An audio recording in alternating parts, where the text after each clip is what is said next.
Well, good morning, everybody. Day two of IAC America's Virtual Connect. And good morning, Nancy Lindemer. Good morning, Mark Cooper. How are you today?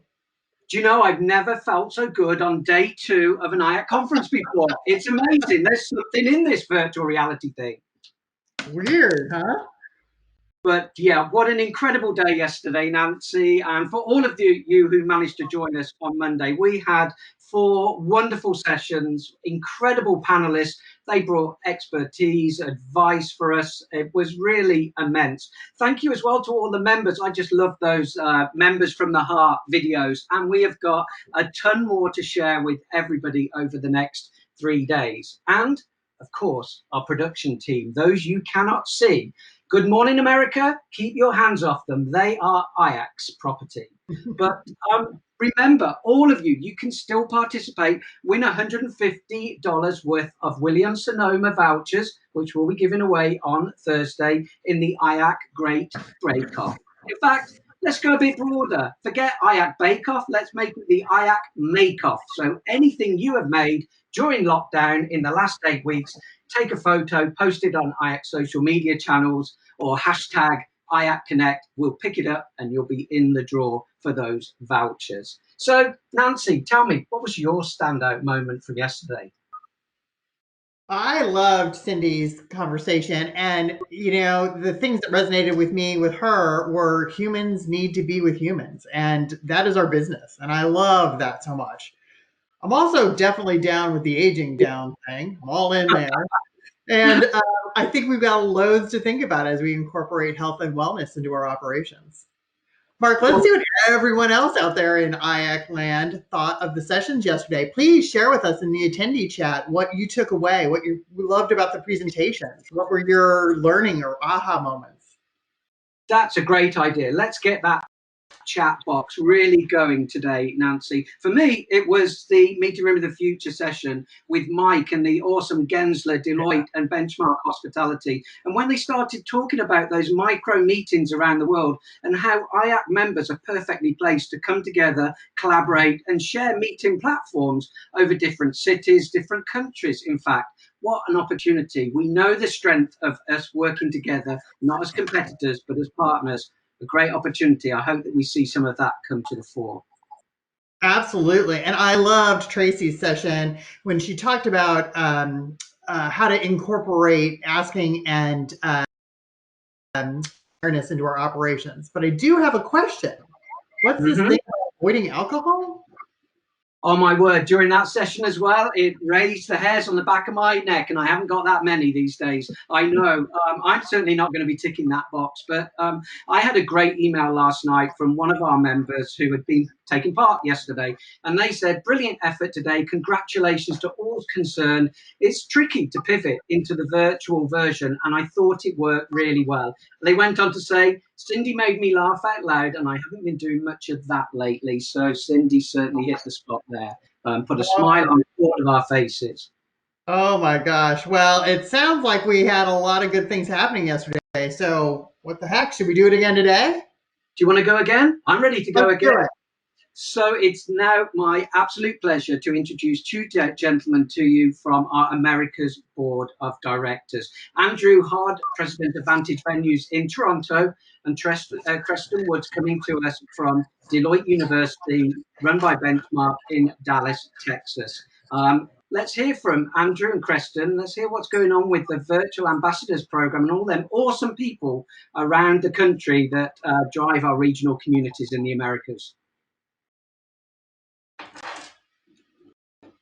The IAC America's Ambassador Program aims to provide additional structure to support members at every stage of their membership and to provide strong connections and lines of communication between IAC and our members.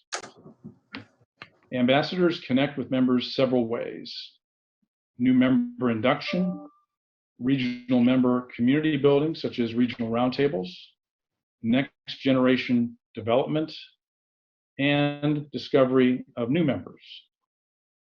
Our co-chair, Andrew Hod, and I will introduce our regional ambassadors in a way that is impactful and meaningful to our industry with beer. Andrew's based in Toronto, and I'm in the DFW area, so you may not agree with our selections, but it's pretty much what we could get in our local areas. Andrew? Thanks, Preston. I'd like to start by recognizing Anna Hess. She's from the Summit Center, representing the Midwest region. Preston, what are you drinking for Anna in the Midwest? Andrew, I have a very popular Goose Island IPA for Anna. And Anna is a ambassador of veterans, so I will drink to her. Whoops. Thank you, Anna. Great choice. I'd like to thank Sun Lee from the Chubb Hotel and Conference Center in Pennsylvania. Andrew, what do you have for Sun? Well, in my region, I couldn't find a Youngling, but I did find a Rolling Rock. So I have a Rolling Rock here for Sun and the Pennsylvania region. I'd like to have a big shout out as well to Jessica Buck and Blake Franklin. They're from the Texas, Oklahoma region. And they're the co-ambassadors from Hilton DWF Lakes. Kristen, what are you drinking for this team? Well, Jessica and Blake are neighbors of mine, and so we have a number of very good beers in the Texas, Oklahoma area.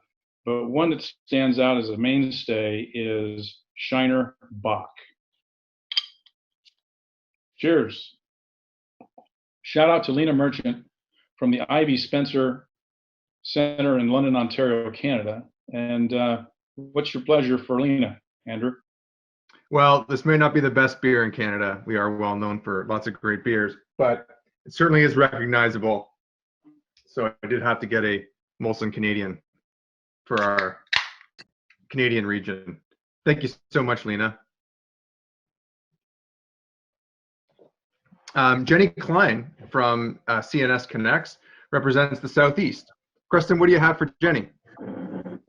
This was a tough one. I had a hard time actually finding a representative beer for the Southeast in Texas, but I did find Sweetwater 420 Pale Ale. I understand it's pretty good, so we'll give it a try. It is, and thanks to Jenny. Nancy LaRusso from the Babson Executive Conference Center looks after New England, and there's a bunch of beers there. So what do you have for Nancy? I really am sticking with the classics, Preston. I have a Sam Adams for the New England region, and for Nancy. Now our newest ambassador is Tom Cupo. He's at the Inn at Virginia Tech, and he represents Potomac. What do you have for Tom, Preston? Originally I was going to go for National Bohemian, which is a mainstay in Baltimore, but I could not locate it. But I do have a Champion Brewery shower beer, and I'm not exactly sure where the name came from. Maybe you can take it in the shower with you, but we'll give it a try. And it's actually very good. And to my good friend Tom in Blacksburg, thank you. John Hogan from the Hyatt Regency Aurora Denver Conference Center from the Colorado region. What do you have for John? Well, I had to go with the Coors Banquet. Again, sort of the mainstays of the American mainstream beer market. But here's to you, John. Thanks very much for all your work. Sarah and Dennis from Aramark Chauncey Hotel and Conference Center. They represent New York, New Jersey. What do you have for Sarah and Dennis? Sarah Blivis has been a long-term ambassador and recently has been elected as a board member of the Americas chapter. And so she's done many things, but one of the things that I'd like to mention is a recent event last June that was hosted for the New York, New Jersey region at the Chauncey Conference Center that incorporated networking, education, and cheese making from the local farmers. It was a lot of fun, and to enhance that, I've got Brooklyn Lager as my very recognizable choice to celebrate Sarah and our new ambassador, Dennis. Fantastic. And all this beer drinking, I forgot to mention that Lena was kind enough to host us in Canada at the Ivy Spencer in November for the Copper Skillet and Roundtable, which was fantastic. So thanks a lot, Lena, for doing that. And really to all the ambassadors who have done so many amazing things all year, connecting with people in their regions, running events, roundtables, increasing our education. We're really proud of this initiative, and they've really done a fantastic job. To wrap things up, I just wanted to mention we have 3 available positions. We are currently looking for an ambassador in California, which would be fantastic. But as well, we are what we are calling at-large ambassadors in the West as well as the East. So these basically cover properties that are not represented. It might not be in a concentrated area of properties. So basically, the good news is, if you live in the continental United States or your property is in the continental United States, you have an opportunity to become an ambassador, and we would love to have you. So on that note, thanks again for everybody who's putting in so much hard work. We really appreciate it, and we would love to even add more members to our team. Thank you, and enjoy the rest of the conference. Thank you.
Yeah, so when do you think the first draft of that manual will be done? Okay. Yeah. Really? Okay. Yeah. Okay. Oh! Oh, be able to do that by Tuesday then?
Yeah. Yeah, I think I've got that file. Hold on a second.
So, which virtual personality are you? Well, we can dispel one myth straight away. Tim once had money in his wallet, even if it's not there when he arrives at IAC conferences. And your chat box was absolutely alight with Creston and Andrew. Apparently, they had 14 takes at that video, and they actually went with the first one because after that, it got horribly messy and confused. So, what were a few of you saying? Beer for breakfast? I'm definitely in. Someone was disappointed and they were there with their coffee, but I think they probably swapped that out by now. And someone else said, typical day in the office for Creston. I wonder who that could have been. They may be presenting a little bit later today, so watch out for that, Creston. But now I'd like to introduce our next session. Ever since we came away from Toronto at MPI WEC, when we ran this session, inclusivity and menu planning that does not alienate attendees, I knew how relevant it was for the meeting planner community. They were queuing out of the door to attend.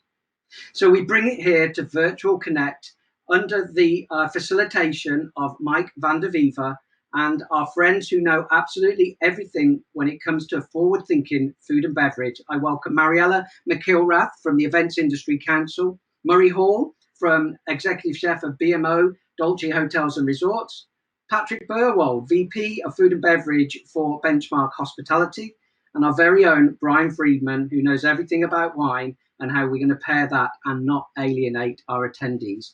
Mike, panel, we're looking forward to the next session. Welcome.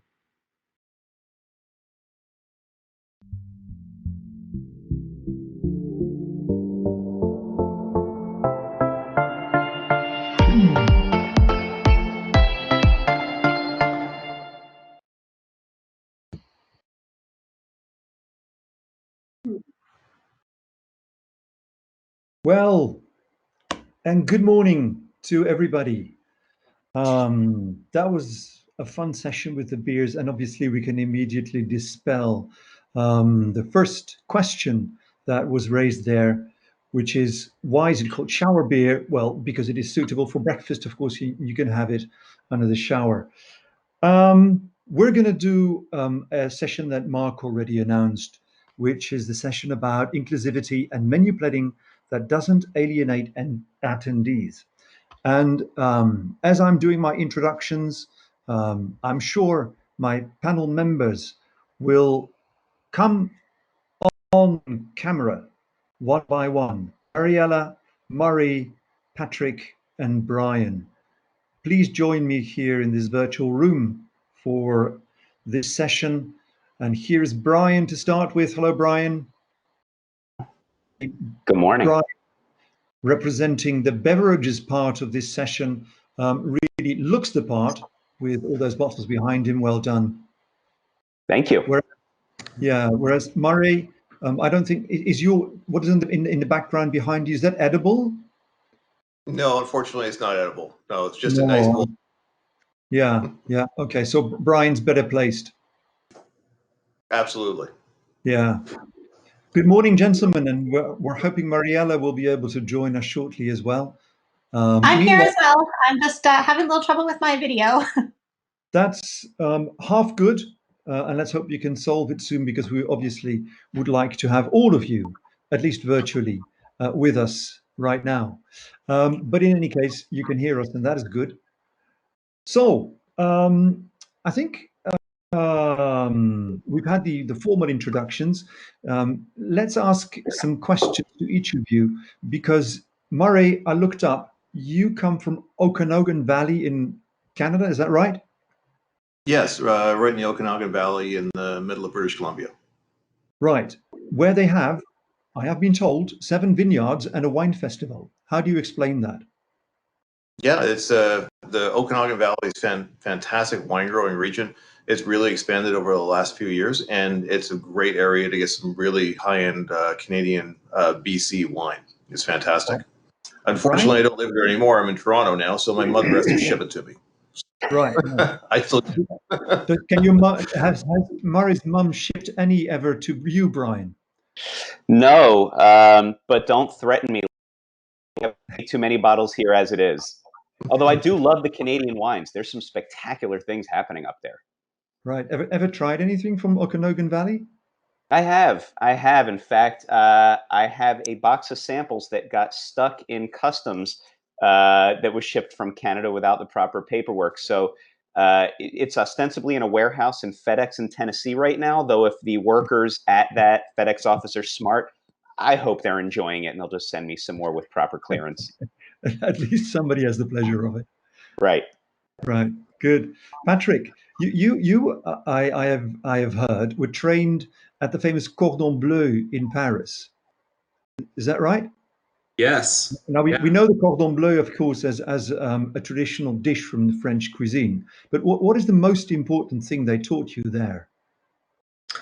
I think the most important thing that they taught me is how to adapt to different culture and being in different environments. And in France, as you may or might not know, the kitchens are extremely small, and there's a lot of people that need to make great use of their space.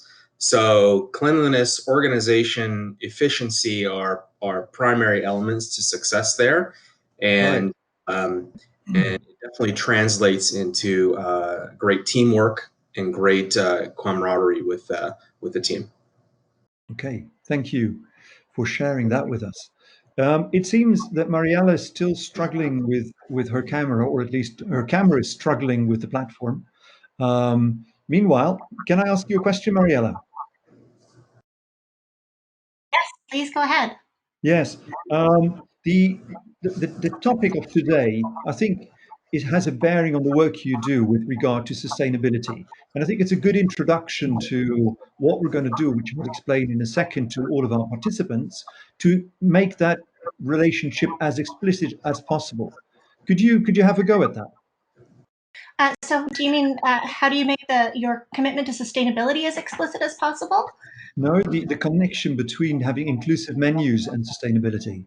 Absolutely. So when we think about sustainability, oftentimes people gravitate to the environmental side.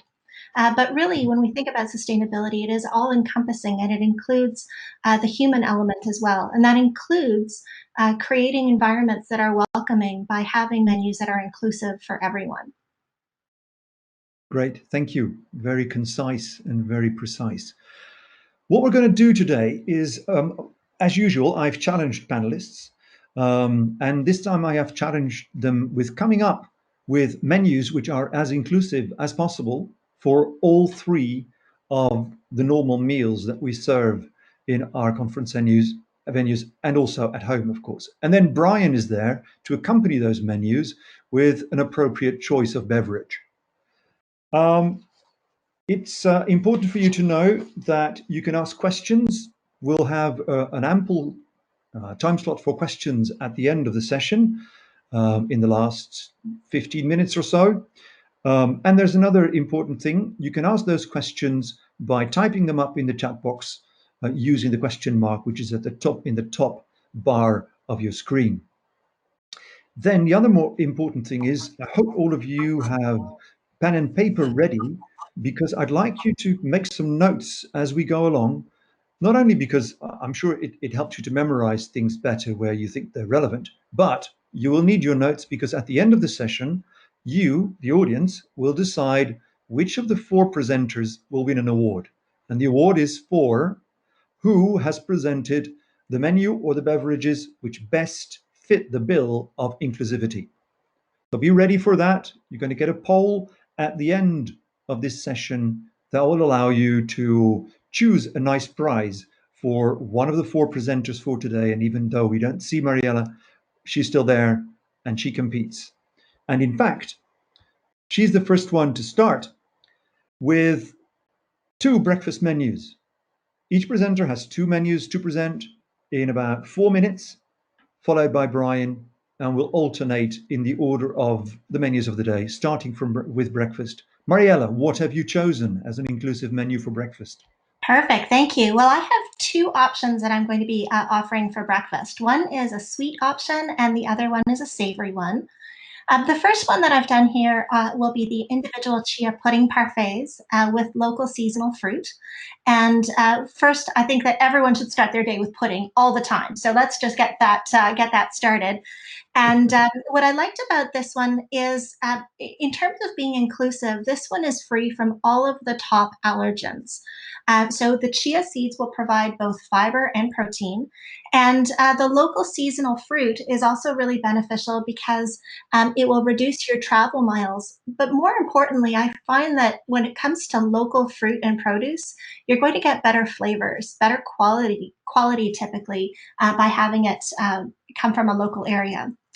One thing to watch for will be the granola. You do want to be making that with gluten-free oats because a lot of times the oats can be come into cross contamination with wheat, and so they would no longer be gluten-free. With the seasonal fruit, I did want to add that, you know, being based in Canada, that we don't always have fruit growing all year round, but you can also substitute it with local fruit compotes as well.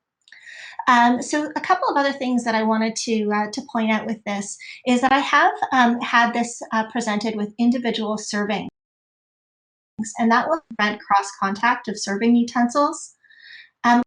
One of the areas that I wanted to focus on as well are the sustainability, and more people are very consciously choosing to lower their water and carbon footprints with the menu selections. So vegan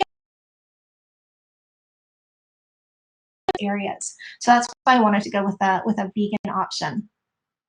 Now, one of the things that I'm always very concerned about is food waste. This is a topic that came up quite a few times when we were meeting in person last year, and we started talking about some of the mitigation strategies around that. So one of the ways that you can do that is by having different size portion servings. So rather than having all of the pudding parfaits served in the glasses, you could have different sizes, and that will add to your table as well. One thing that I didn't make a note of here was in terms of how the presented served on a buffet.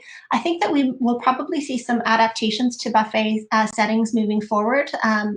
But one thing that is important is to manage the height of the food that is being displayed, because if you have somebody who is using a mobility device, having to reach high up is going to be a challenge. So making sure that things are available on different levels will be valuable.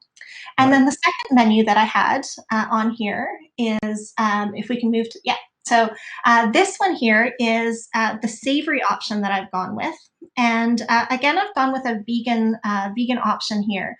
So these are actually stuffed breakfast sweet potatoes with quinoa and chickpeas. So once again, you'll see them free from the top allergens. That combination of quinoa and chickpeas will provide fiber and protein. And I've also suggested using local veggies once again to reduce those food miles and support the local economy. I will like to see these presented separately so that we avoid the cross contact of serving utensils. And I'd also once again encourage having different sizes of those sweet potatoes available so that people can select a size that is to their liking. That last is so practical and it's so obvious, and it never happens. You always get the one portion which is the same for everybody. Why would that be, Mariella? Well, I think that I'd probably defer to the chefs on the panel here, but I think that we've become accustomed to really monitoring the size of the portions, particularly with proteins. There's a cost factor that's associated with that, so that tends to as we're presenting things, we like to have things be fairly uniform. But I think that a little bit of creativity can allow us to offer different sizes, and certainly with things like desserts, having some different sizes of desserts available is always a good thing. Especially with lunch portions, you'll often see that people will have 1 or 2 bites and leave the rest. So by offering different sizes, you can really help manage your food waste. Yeah. Brian, I know that you're going to be here mainly for the alcoholic beverages, even though it's still breakfast time. But any suggestions, a quick suggestion for these 2 menus of a drink that you think would fit? Yeah, and those were beautiful, by the way. Just from an Gorgeous. aesthetic standpoint, they really, when I was growing up, things that were healthy and good for you, by definition, never looked that good. So those were really indicative of how exciting this kind of eating has become. Yeah, when it comes to pairing beverages with those, or even just thinking about beverages for breakfast in general, I've always really appreciated it when there are, of course, fresh juices, if that's possible. And I know a lot of times that can be cost prohibitive, but even using, you had talked about earlier some of the fruit compotes that you can get in parts of the world like Canada where there's not always fresh fruits. And even just a little dollop of a local fruit compote in the bottom of a glass, and then you can just top it up with some sparkling water. That becomes a beautiful option for people. It's fresh, it's refreshing, it's cost effective.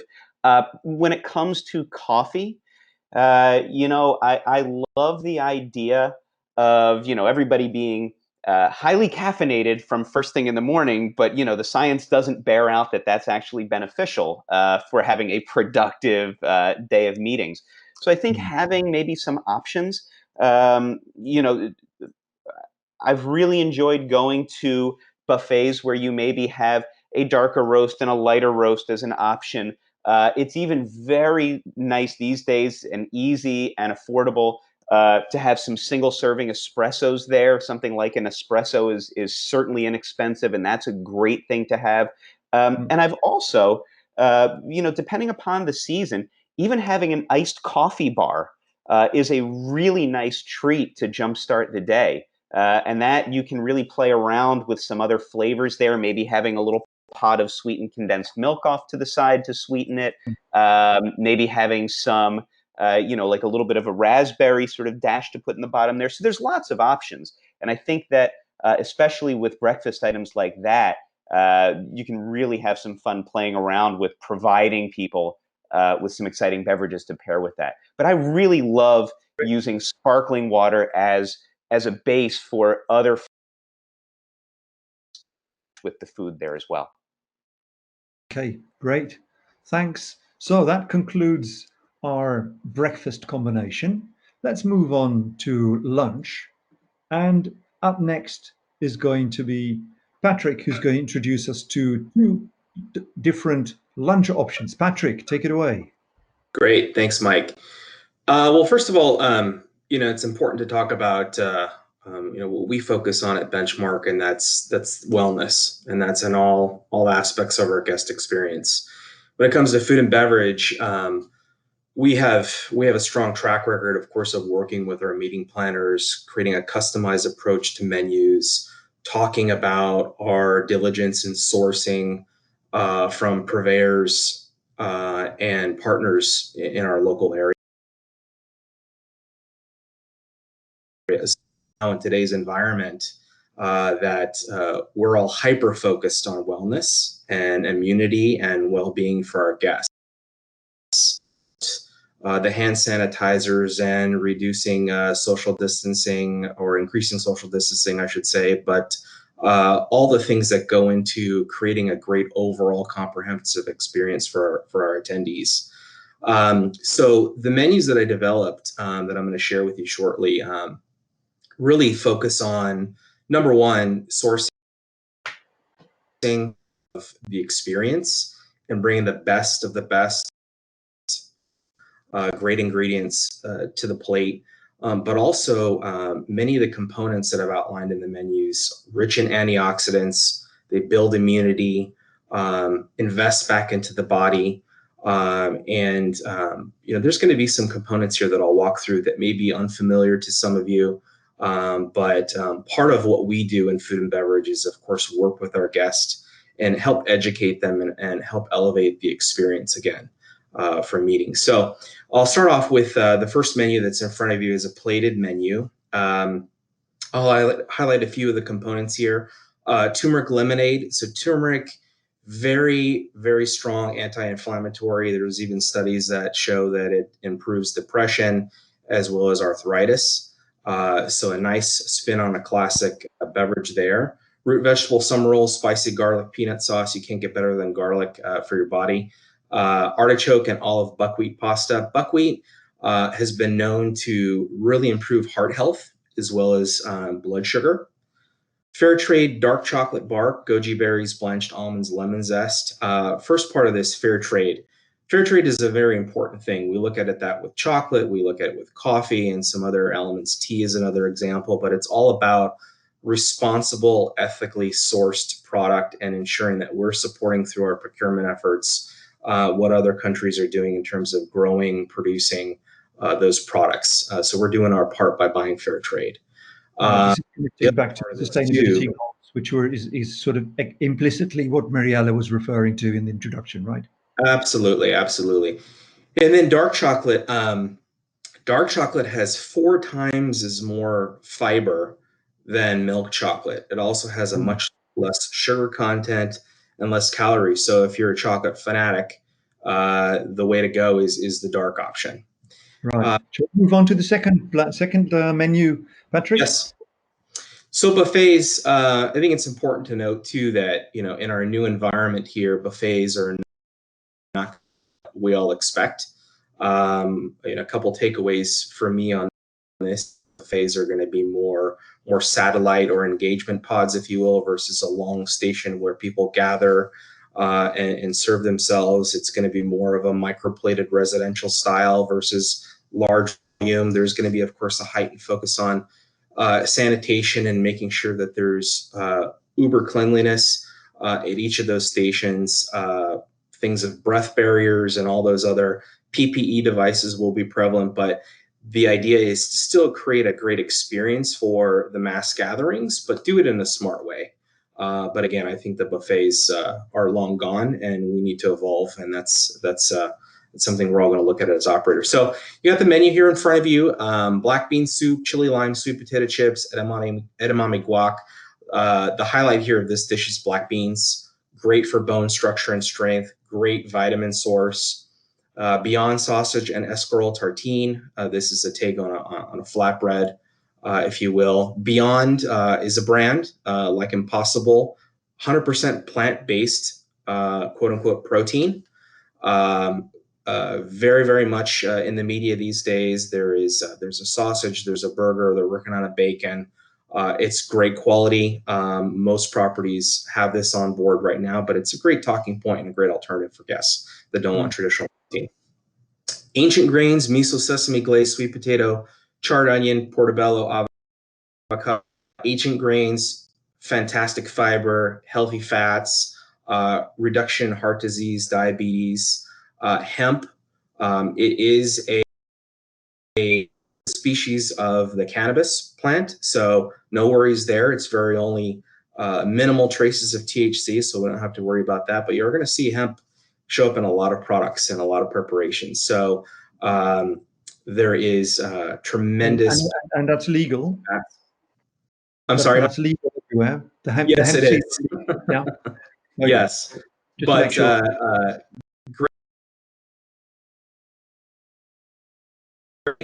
Great hemp.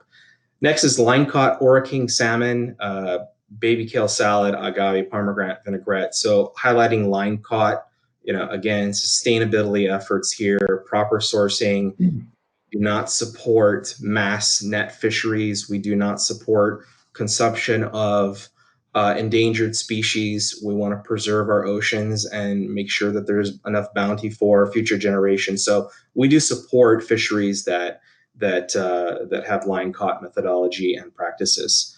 So that's an important element there too. And of course, pomegranate, I think everybody knows, huge in antioxidants, great for the body, great for immunity.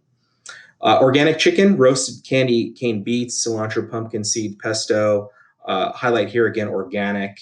Another effort on sourcing, no growth hormones, no steroids, no antibiotics, anything that should not be consumed by us.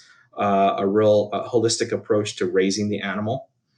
The next is peach and cherry quinoa crumble. The takeaway here is the quinoa. Quinoa is probably the smallest, most healthiest nutritional food you can consume on the planet. Fantastic for reducing cholesterol, great for weight loss. Many cultures around the world have consumed it, and I think it's starting to become more prevalent here in the States. But a fantastic, small, powerful food. Then finally, chia and raw cacao pudding. Chia, great for omega-3 fatty acids. There's a dessert application here, obviously, but it's great for breakfast too. And then cacao. This is the unprocessed that goes into making, of course, chocolate. It's 40 times the antioxidant power of blueberries, for example. So tremendous, tremendous health benefits there. And again, just to recap, it's all about educating our guests on some new directions, some interesting ingredients to engage people, get people to think, and really focus on wellness and building up that energy for people as they attend meetings. Great. It's a good thing I have already had lunch, because otherwise my stomach would probably be audible across the Atlantic. Brian, clearly with menus like that, you don't only drink mineral water, do you? No, you don't. You certainly don't. And actually, before we talk about specific beverages to pair with that, I just want to jump in on some other benefits to the quinoa as well, if I might, for 10 seconds. It's not only great for the person who's consuming it, but the largest producer of quinoa in the world is Bolivia. I had a chance around this time last year to spend some time with the tribes in the Bolivian Altiplano who are growing this quinoa. And a lot of them have actually partnered with local fair trade organizations. So if you do have the opportunity to buy fair trade certified quinoa, a number of these villages that I went to, they only got electricity 2 or 3 years ago and running water because of their association with fair trade. And paying them a fair wage for their quinoa. So it's really beneficial for some of the most impoverished people as well, not just the people lucky enough to eat it. So there's my little quinoa soapbox.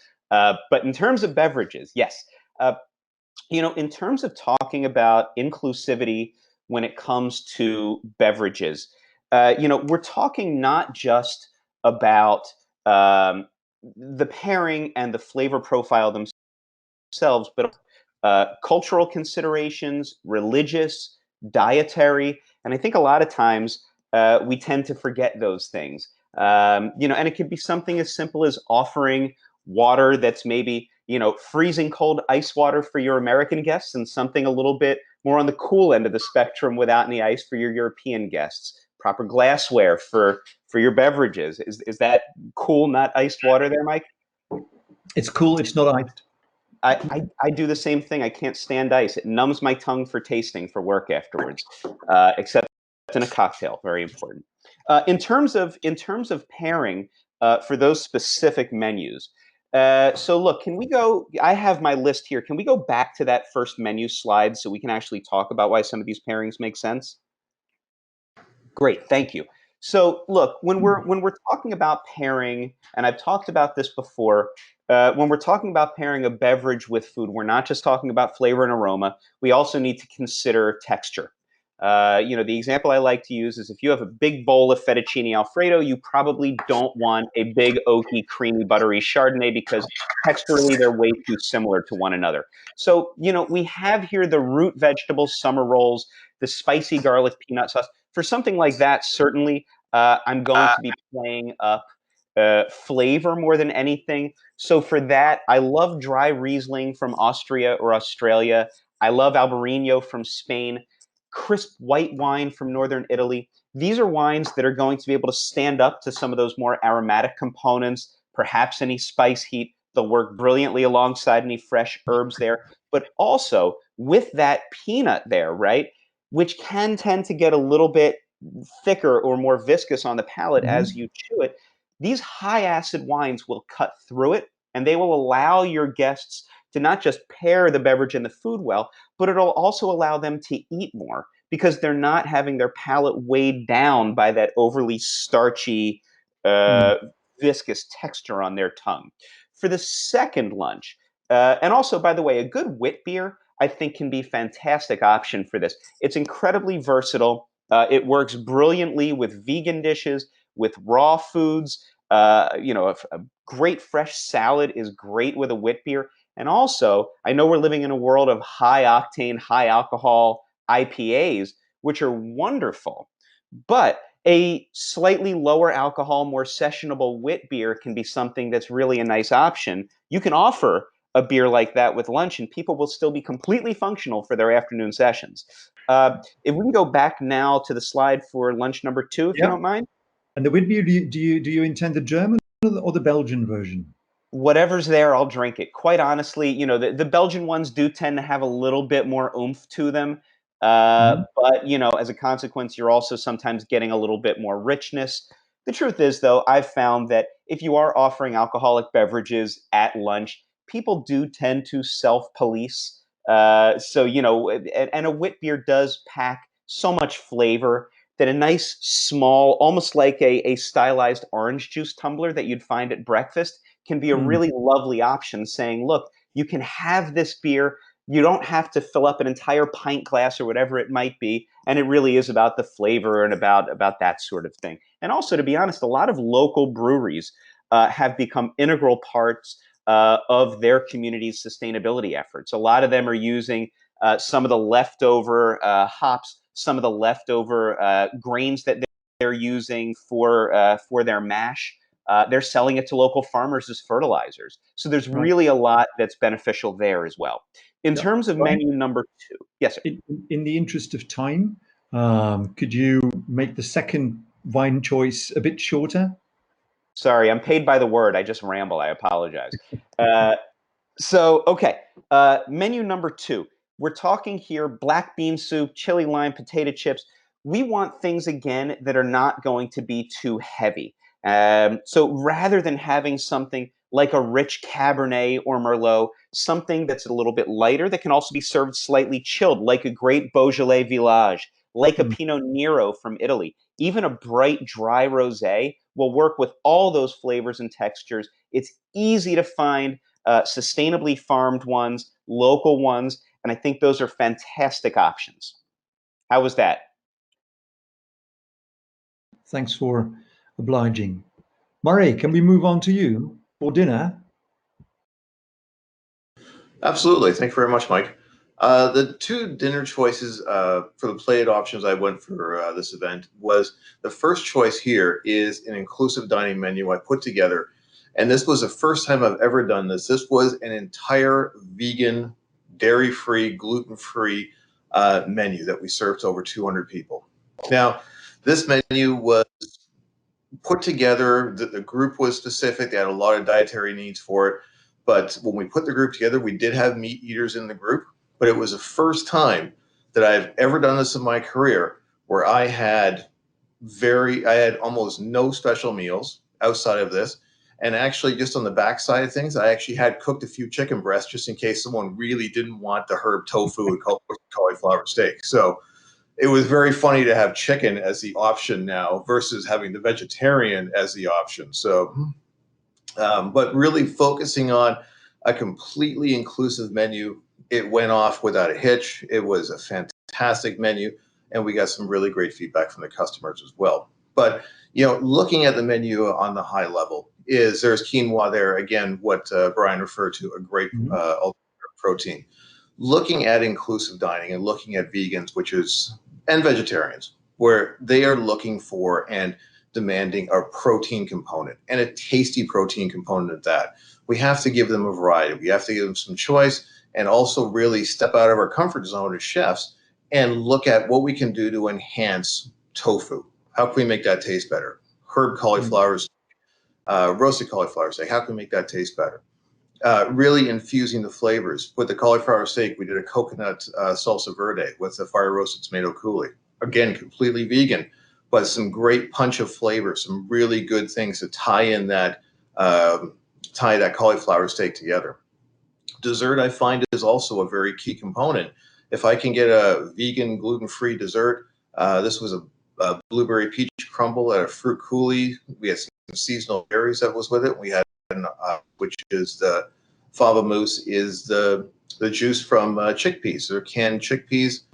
Put up a little bit of icing sugar. We throw some coconut milk in there as well too, and it stands up just like whipped cream, and you can pipe it on the plate that way. So a great menu to really include, to really have everybody enjoy that experience, but also even the meat people, the meat eaters out there also enjoy it as well. I did not serve any chicken breasts that day. So no chicken served at all. Nobody wanted it. Nobody wanted it. Everybody went with the vegetarian. I think maybe they were, I don't know. They enjoyed it, or maybe they were a little bit ashamed that they would have to have the chicken versus a vegetarian. So we'll see. The next menu I looked at was how can we take a regular menu and add in a couple things that can easily be substituted. So I'm going to go back to one of Tracy's sessions that she said yesterday, when it came down to being forward front with menu planning and being offering dairy-free, gluten-free, vegan items within your banquet package. So the one thing we've done here at the building is looked at how can we introduce salads that are vegan, desserts that are vegan. How can we take entrees that this one has chicken on it, but I can easily put some tofu, I can put some tempeh, I can do a cauliflower steak again. I can easily make that chicken breast go away and have that substitute for a vegan or a vegetarian option. And the nice thing I can do this, I can offer this to everybody. Most meat eaters can get behind a salad that's vegan. It doesn't really matter. It's a salad, it's vegan, a soup that's vegan. Meat eaters can get behind that. Same thing with dessert. It doesn't have to have egg yolks, flour in it. There's some great alternatives out there now when it comes to alternative dairy products, alternative gluten-free flours, different sort of leavening agents as well. But what I've done with both these menus, I've offered it at the same price that I would offer a regular chicken dish steak menu. There's no surcharge on this, and it makes my life easier. It makes the customer's experience easier, because now what I've done as a chef, I've actually taken away my need to create a special salad, my need to create a special dessert for that one vegan or that gluten-free person or that dairy-free person. I can turn around and say, everything is dairy-free. Everything is gluten-free. You know, certain things are going to be vegan, certain things are not going to be vegan, but I can take off the chicken off of this menu, put a piece of tofu on it, and now I've made a vegan dish at very little response to me, or very little cost to me, and still providing a great experience to the planner. The one thing we look at is trying not to section out the people or highlight the people that do have special meals or dietary concerns. Sometimes it's frustrating for people to come to a buffet or come to a meal experience and say, is that dairy free? Is this gluten free? Can I eat it? Yes, I cannot eat it. So we look at the labeling side of it. The labeling goes on the menu right away. The servers are trained in it. But also we know from our standpoint that we can say, thank you very much. Everything is gluten free on this menu. So if you have a gluten-free allergy, as a chef, I don't have to worry about that now. Everything's dairy-free on the menu. If I'm dairy-free, I don't have to worry about it either. So that is what the steps that we're taking to get ahead of that, special meal curve, the inclusive dining curve. We're coming out right out of the gates with, here's what the offer is, here's what the package is, and we can customize it beyond there. But we really look at ticking off the top 4 allergens with all our menu planning from the get-go. Last year when we were in Toronto, we had the big opportunity to actually serve these dishes to who were in session. Can we, if we're going to do something similar we will have that opportunity again, and that this is just, you know, an intermezzo where we have to do it virtually and we can't really eat. Can we agree on that, Murray, Patrick? Absolutely. I think we could. I'd love to serve this next year in Dallas. Great, we have a deal. Brian, what do you serve with these dinners, or do you want me to go back with the slides first? No. Actually, for the first dinner, and these are gorgeous menus. So congrats to everyone who put these together. They're fantastic. I do want to focus for the first one on how you said, how you stressed the importance of tofu and making that, you know, really playing around with all the possibilities for it. And tofu is one of those components that is a dream for pairing beverages with, because really it becomes a sponge for so many of the other flavors that you're working with. But texturally, I've found that almost across the board, tofu is one of the most uniquely sparkling wine friendly ingredients that you can focus on. So, you know, for this, I love the fact that you have the high acid and the bubbles. They really do cut through that richness, that silky texture that you get from good tofu, no matter what style that you're working with it in. So whether it's a sparkling wine from the United States, whether it's champagne, which is often cost prohibitive, you know, I love sparklers. Cremant, really, we're talking about sparkling wines from France, made in the champagne style, but from outside of Champagne. Uh, and South Africa, keep an eye out from South Africa. Some of the most exciting sparkling wines in the world are coming out of there. They're often called MCC, or a Méthode Cap Classique. And these are champagne-style sparklers from South Africa. One of my favorites, Graham Beck, you can get for well under $20 retail. So wholesale, you know, for your properties should be much less expensive.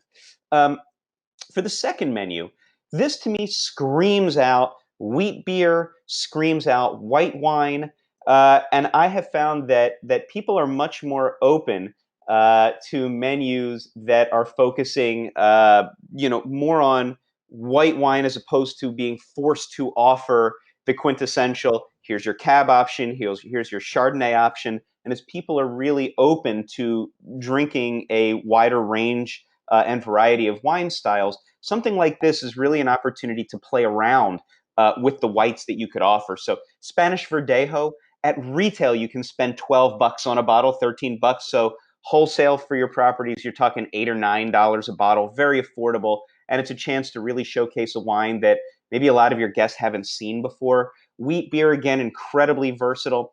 And a quick shout out here to some interesting sweet wines too that are fantastic, not just not just with sweet dishes, but a menu like this, a late harvest. Basically, they're taking this aromatic grape variety in Argentina and letting the berries hang on the vine till they look like golden raisins, picking them, pressing the raisins, and you have a sweet wine, but there's still enough acidity that it can work with savory dishes too. And when it comes to flavors from Southeast Asia, especially, I find that that's really, really delicious. When we make pho here, my wife and I will often enjoy a late harvest Torrontés with that.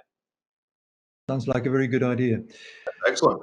We're ready for some questions, and Nancy is having a go at helping us sorting out the questions that come in from the participants. And here is our first question, and this is from a friend that we all will meet Thursday in our next panel on new foods. Tracy, what gluten-free vegan beverage options can go with these dishes, Brian? That is a great question. Look, when it comes to ensuring the safety of your guests, it's really important to, if you have to, go back to the source to make sure that the beverage you're serving is gluten-free or vegan. And it may seem self-evident, but it's not always the case. Some wine producers use barrels where before they put those metal hoops around the staves to hold the barrels together, they're using a wheat-based glue to hold them together and to keep the heads of the barrel together.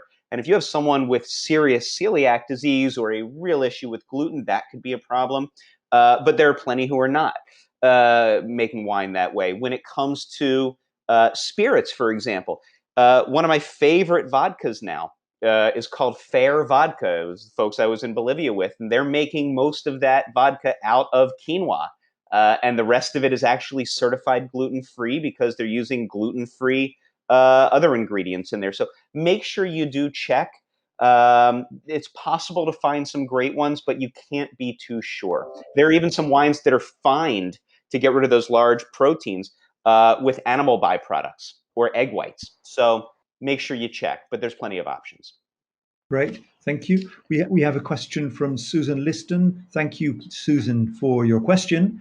Will these menus and beverage pairings be available online or distributed, is what she asks. And of course, all sessions will be made available online for participants. Just check the IACC communication channels to find them. We know that the first day has already been put on the presentation, tuck in with all these lovely menus. Let me see if we have a next question for the panel. Let me see. Well, there is a question which is not on screen, but it's a question that I wanted to ask all of you before we go to the summary and to the poll, of course, which is, why do we think inclusivity is so important? Now, Murray, you already said something from the point of view of the operator. Clearly, if you can just make one thing which is good for everybody, you save yourself a lot of trouble. But are there any other relevant reasons? Maybe Mariella, you can come in at this point. Yes, thank you. I think that one of the most important reasons for making sure that you have inclusive menus is that you're going to end up with a better meeting. You'll have a greater variety of people that can participate and attend. And when you have diversity of perspectives, you have better outcomes. You get better input from having all sorts of perspectives as part of your meeting. And when we have that opportunity to be more welcoming, we create a better environment to meet the objectives of your event. Right, thank you. Patrick, any additional thoughts on that?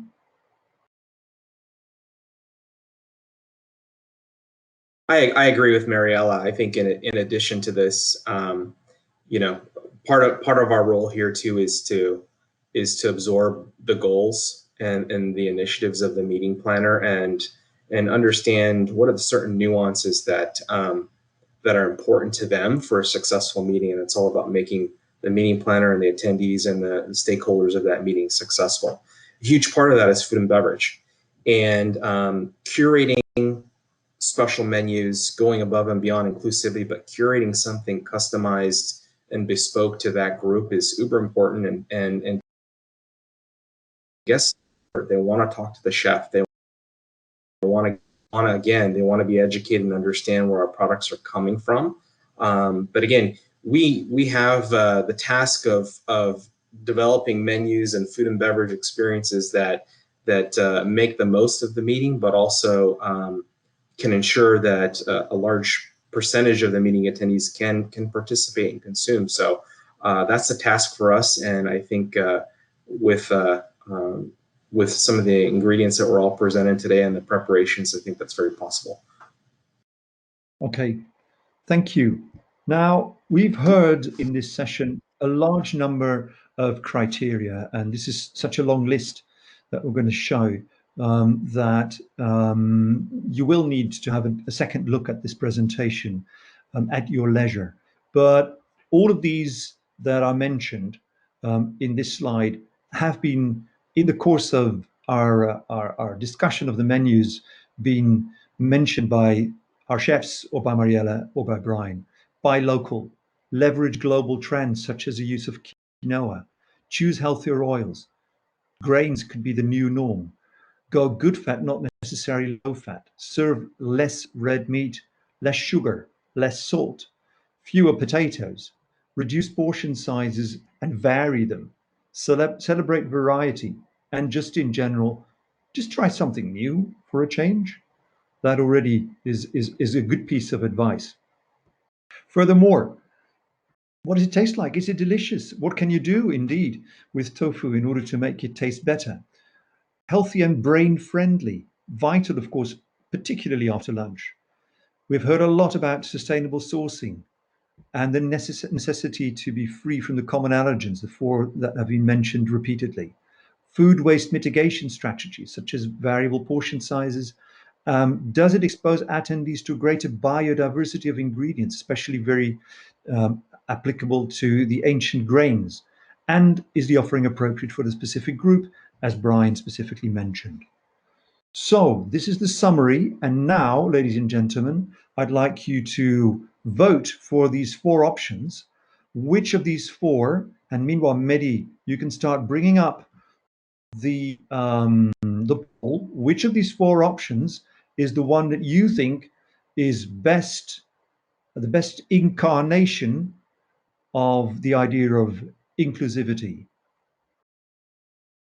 And as the votes come in, the bars on the right-hand side either growing or diminishing. And even though there's still some new votes coming in, it seems pretty obvious that we have a distinguished. I think we can safely say that with 63% of the votes, Murray, you carry the day. I'll close the poll and I'll share with you what your prize is. Congratulations with this excellent outcome, and you will receive, thanks to the effort of Mark Cooper, a copy of The Unhealthy Truth to Cherish for the rest of your life. All right, And with thank that, you very much. Look forward to reading it. Well done. Thank you to the entire panel. I voted beverages, by the way, I'm not going to lie. But thank you to Mike and Mariella, Murray, Patrick, and Brian. And what a great recreation of the success that we had with at WEC with this event. It was fantastic, and so many great ideas about creating wealth and menus. So thank you to you all. We appreciate it. thank you so much, Nancy. And back to you. By Well the way, done. in the presentation, you see our email addresses. So any further questions, just get in touch. Perfect. Well done. Love that panel. Thank you. Thank you very much. All right, as we Thank move, you. thanks everybody. Bye now. Bye, everyone. Ariella, bye to you as well, even though we can't see you. Bye, Mariella. Bye, everybody. Stay safe. Thanks. Thanks, Brian.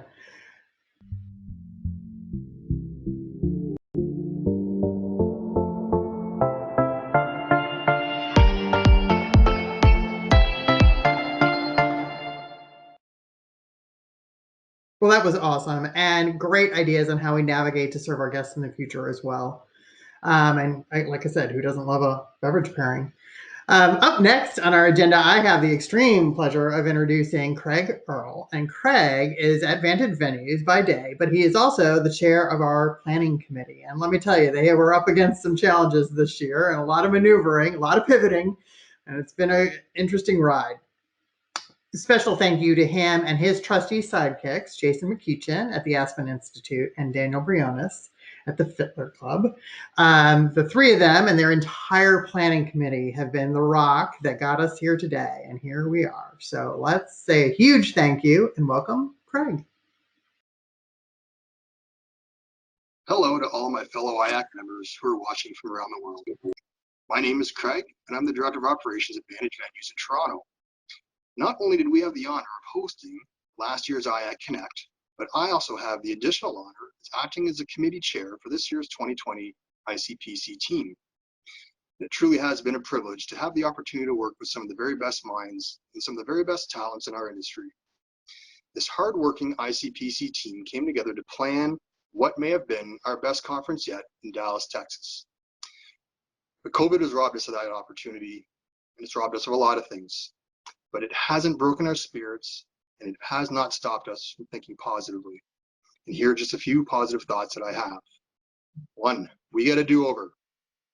Yes, that's right. The 2021 IAC Connect will indeed be back in Dallas, Texas for March 8, 9, and 10 for 2021. Number two, our friends at the Delta Allen could not have been more understanding. We have formed an amazing partnership with them, and they welcomed us back with open arms, and we truly thank them for that. Three, our speakers, our sponsors, and our registrants have been exceptional and understanding. They have rallied to create and attend the current virtual Connect that we are currently watching, and what an amazing show it has been so far. Four, we can aim for greatness. Back in 2001, we set an attendance record of 520 participants at the Woodlands in Houston. So what will be 20 years from that time, back in the great state of Texas, we've been given an additional year to plan, market, and sell the 2021 conference. Records are made to be broken. 2021 could and should be the year to do it. And last, but certainly not least, the ICPC team. They worked tirelessly right up until the day we knew that the live event was going to be canceled. Each and every committee member took the disappointment incredibly well and professionally. And we are keeping this band together. We're getting back to work, and we're committed to keeping the momentum going for next year. Until then, please enjoy this virtual Connect, and we will see you all in 2021. Please take care.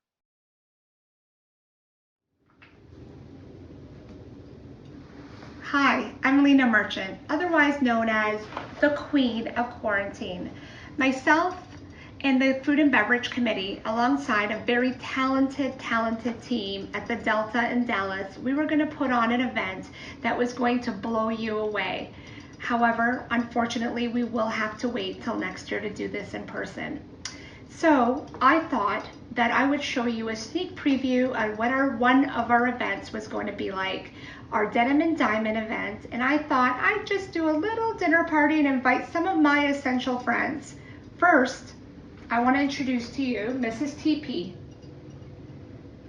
and Mr. Lysol, and last but not least, social distancing, is Mr. Flower. I really like Mr. Flower. He rolls in dough.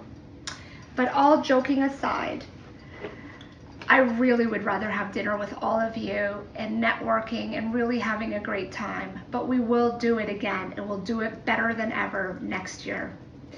But I wanted to raise a toast and thank everyone who, essential workers, hotels, frontline healthcare workers, transportation, everyone who's risking their lives to make sure that we have an opportunity to stay home and protect our loved ones. Thank you to everyone, and until next year, stay safe.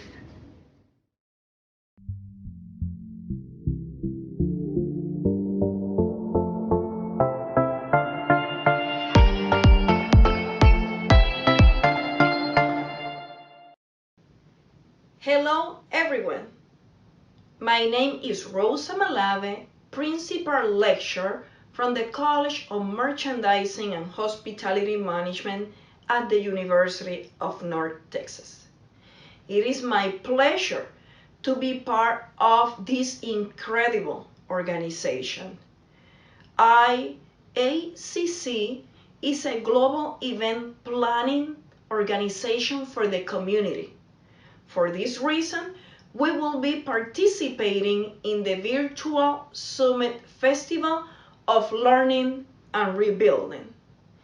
This event will provide a lot of opportunity to you to connect with the event industry, and also at the same time will help you to understand the best practices out there that you can use in the event industry. For example, the best practices for COVID-19 and many other different areas. Also, at the same time, we are very excited to have in the following year, March 2021, the annual American Conference for the organization that will be held in Dallas, Texas. And we are very happy to be the partner university for this incredible and wonderful event. What I want to telling everyone is to encourage everyone to come and attend.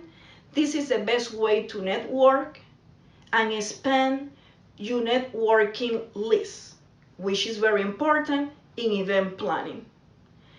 I hope to see everyone in the Summit Festival, and also at the same time, remember, next year, Dallas, Texas, March 2021. I hope everyone have a wonderful day, and I hope to see you again pretty soon. Thank you.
Well, welcome back, everybody.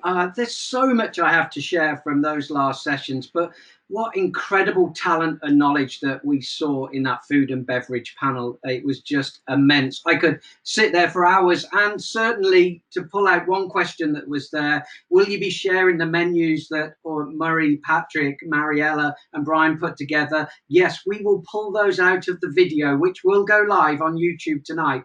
We will pull those out and we will share those as a PowerPoint on our dedicated page, because I agree with you, they were absolutely immense. It was incredible to see the update from Craig and the wonderful notes from Rosa at the University of North Texas, and of course, wonderful Lena as well. The chat box was alight, Craig, as you were going then. Principally, the question was, could you share the telephone number of your lockdown hairdresser? Because we're all totally inspired by that haircut. No, it's great. I know there's a story behind that as well. Amazing job there. And Lena, wow, what a setup. We know that you are the absolute queen of quarantine, as you say, but also when it comes to themes and the diamonds and denim session that you have lined up. In fact, everything that our conference planning team put together for Dallas this year is going to be created next year. And I know that team will build and build and build, and it will be bigger and better. So watch out for the awards night there. Now, I'd like to run a little bit of a poll with you. We're going to use the emojis. So all of you have found them already. I've seen them running along. But give me a thumbs up if you think the America's Board of Directors should join us for happy hour on Thursday and sing us a song. Okay, this is starting to come through loud and clear. Not sure what song we're going to choose, but maybe you should put that in the chat box as well. What song would you like the America's Board of Directors to sing to you during happy hour? Well, it's actually 4 minutes or so, but you get the point on Thursday, because that's going to be a little bit of fun. We'll get as many of them as we can. Now, I'd like to introduce our next set of speakers today. But just before I do, I would like to say that when everything hit on that day, a day that we will never forget in our lives, our sales teams were hit the hardest. They were the firefighters at the front line. They were the ones who were taking the telephone calls, the emails, dealing with the panic, dealing with the questions, and they had none of the answers there at the time. They are incredible professionals. And even though I know that through Cindy, through Master Connections Associates, through Stacy, through Kim and all of the team, there's been lots of session teams throughout the world. I know that all of them are here today, and they're looking forward to another one of those sessions, looking forward to help to be able to get to that next stage. So, ladies and gentlemen, it is my absolute pleasure to welcome back the one and the only Cindy Novotny and Stacy Geyer of Master Connection Associates. For the future of sales is adaptability.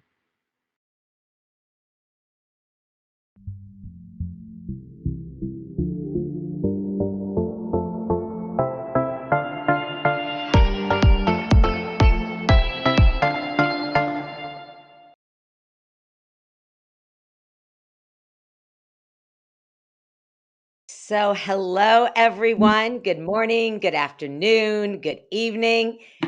We are thrilled to welcome you. Breakout. Can we hear you, Stacy? Are you unmuted? I am. Okay. Good morning, everyone. Good morning. You know, it's not quite the same. Let me be clear. We are trainers that enjoy being together and looking at each other. But I mean, I don't know. This is kind of side by side. I think we can do it. So, what we are going to speak about today, exactly what Mark said, you know, sales, catering, we were all on the front line handling all those calls, all the I need to cancel, I want my money back. We had to condone, don't cancel. That was the mantra. Hashtag postpone. Think about that. We're 10 weeks past that. And we are seeing light at the end of the tunnel. I mean, I don't know about you, but I'm definitely going to Texas and I'm definitely hanging out with Lena. I mean, you know, Stacy, that glass of wine, that's right up your alley. Right up my alley. So, you know, I have to say that as sales professionals, our role has never really been to pivot. You know, everybody says pivot, pivot, pivot. Well, we really can't pivot that much because we have to deal with what we have, a hotel that was closed down or one that was kept open for different reasons, because there's a lot of properties that were kept open. We had to become adaptable. And when you think about it, is your ability to really learn how to ask better questions in this environment. You know, I think of it this way. Every single day that I'm working with salespeople, I'm constantly saying to them, open-ended, do a better job on getting people to talk. Well, now, my friends, no one has any excuses. Everyone is talking, everyone is sharing. And so making those real connections today during CV19 is going to allow you to elevate that relationship with your customer and help you really, really dig deeper to get more business from them in the future. And I'm not kidding. And I think sometimes we always look at people and get nervous, like, I don't want to chat with them now. I don't want to ask. Well, we're going to help you to ask these questions. So think about being curious and hustling. All right. I'm a hustler. I'm scrappy. And you know, whether anybody likes it or not, I fight for every bit of business. And I've been a fighter from the time my very first job in working in private key clubs and booking all the parties in Chicago. Fighter. But as I grew and got, you know, smarter and wiser, I became more strategic in that. So now what we have to do is adapt to the buying journey. There's still going to be a buying journey. It's still going to, you know, take us through maybe a different path. We may do a couple of these or hybrid meetings first, but there are a lot of signs that the fall and into the last quarter are going to open up with real events, and some have them now. All right. As I mentioned in my opening keynote, we've got trainers out there. I'm doing speeches in person, so we know it's happening. But when you look at that buying journey, you have to begin to say, was I really good at closing business before? Or looks like I froze for a moment. If I just took the inquiry and I just booked the business, but was I really that strategic? Well, the answer is no. And I don't care how you slice it or dice it, the answer is no. You have to, at this point, understand that the relationships that you are making, the referrals you are asking for, the introductions you've been given the opportunity to get, are going to help you with this new path and this new journey. Your comp set will likely change, all right? Not necessarily forever, but it'll change. And people say to me, well, how do you know that? Well, one of the things I know is that we have hotels that are bigger hotels that we never competed with before that are going to have to go after smaller business. So you never competed maybe against some of the big box hotels, and there is a chance and a likelihood you might have to, because they're going to have to change and they're going to have to look at how they pivot with their, type of business. So to do that, you've got to take control of that navigation. You've got to take control of who am I really up against. So one of those questions that we always talk about asking is, in addition to us, who else are you looking at? And you have to get that now more than ever. Don't assume that you know who the comp set is. But more than ever, you've got to hustle. And that makes all the difference in the world. So it is about H to H, human to human. And I will never stop, though. And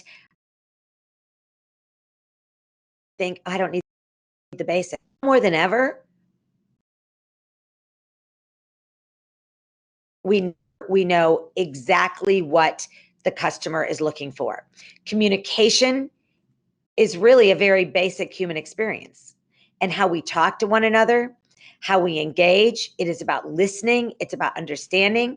And even in this tech world, I mean, I can see that even right now, we're having some audio issues. I get that. We're not really sure why, but that would be like a fire alarm going off in the middle of a meeting, right? So with that, I'm going to turn it over to Stacy, and she's got some questions she would like to ask you. Okay, so typically we are, in person in a typical IACC session. And so Cindy and I would be walking around the room and asking you questions and engaging with you. And so now with this new, technology session, we hope that you will be just as engaged as if we were standing in front of you, because you've been on a lot of webinars, we've been on a lot of webinars, and you know that sometimes you get asked a question and it's like crickets out there. So we want to hear from you. And our first question is about really, thinking about how you begin to go back to selling full time as your hotels and resorts and venues open back up.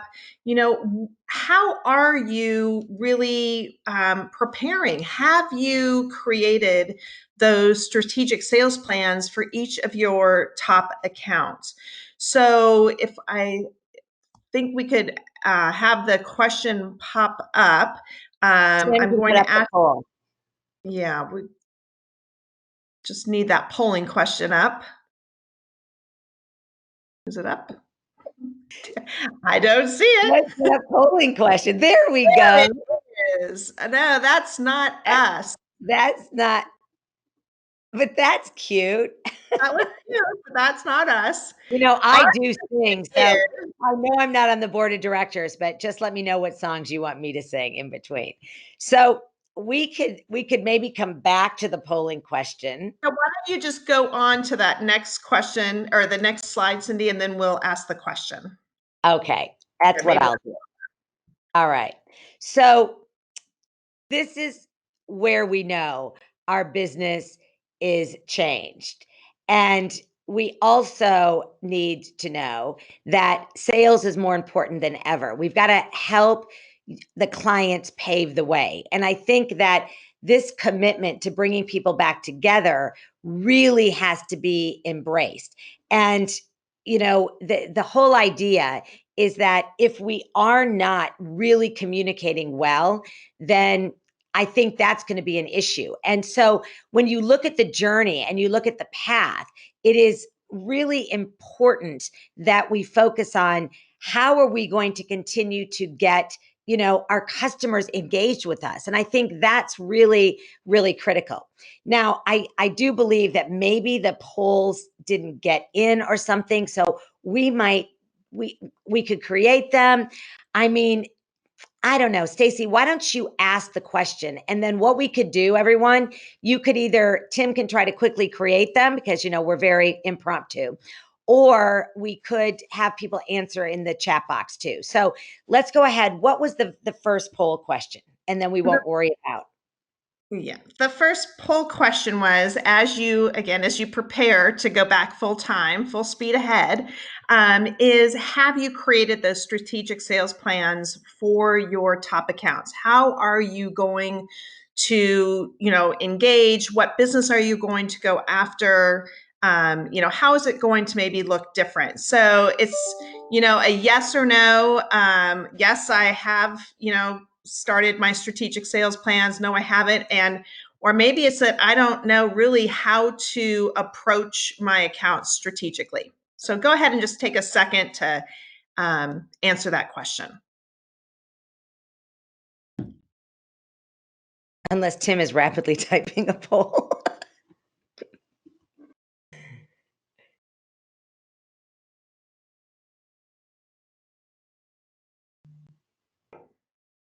Let's see. Do we have anybody that has chatted in anything?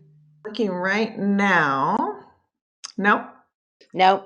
Okay. Well, then let's add the second poll, because I'm thinking if you didn't answer this, you basically you don't have a strategic plan, which is okay. But I want to remind you what a strategic plan is. As Stacy mentioned, you take those top 10 accounts and you actually think about, what is my objective? Your objective cannot be, I'm going to get 100 events from this customer. You have to do a short term. Right now, more than ever, you're going to need a short term plan. All right. But then the next question I want Stacy to answer, and we do have a question that popped up, I believe. It said, do you think it's appropriate to be prospecting now? So I am going to answer that in 1 minute. So, and the answer is yes, but I'm going to come back in detail. So one of the things that I want you to think about is that strategic plan has to have a goal. It may be just to be able to get one small meeting from a certain customer, right, by December of this year. If that's depending on the country you're in or the state you're in, that might be too grandiose because you might not even be opening until later in summer or fall. Then make it 2021. But you have to put that in place, because then your actual strategy is going to help you on the right path. Now, just so you know, those of you that are directors on this call that have people that are furloughed or laid off, and they might be coming back, it is so important, okay, to have this done, because I see, Emily said, we don't have any strategic plans in place because our team's been furloughed. So we know the law in our country, not sure of all the others, but we know that if someone is furloughed, they don't have to work. But I know, because I put on a webinar with over 500 people that were furloughed that are doing this on their own. So if your company has said to you, you can't talk to your people that are furloughed, okay, fine, I don't want anyone to get, in trouble, then let me email them on Gmail. All right. Because at some point, why would I be sitting around furloughed? All right. Seriously. And this came up in my opening, and not thinking about what are my plans for some of these key accounts.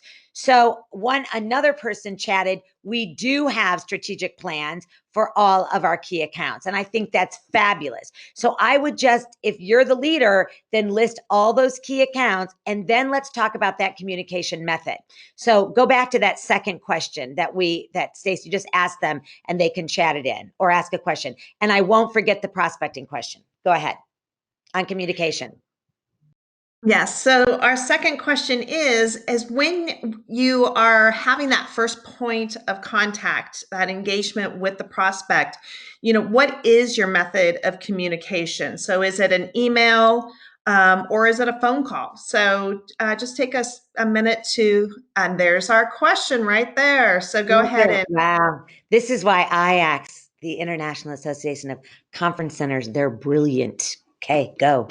Great. Answer it, everyone. Good. I love it. Okay, let's see.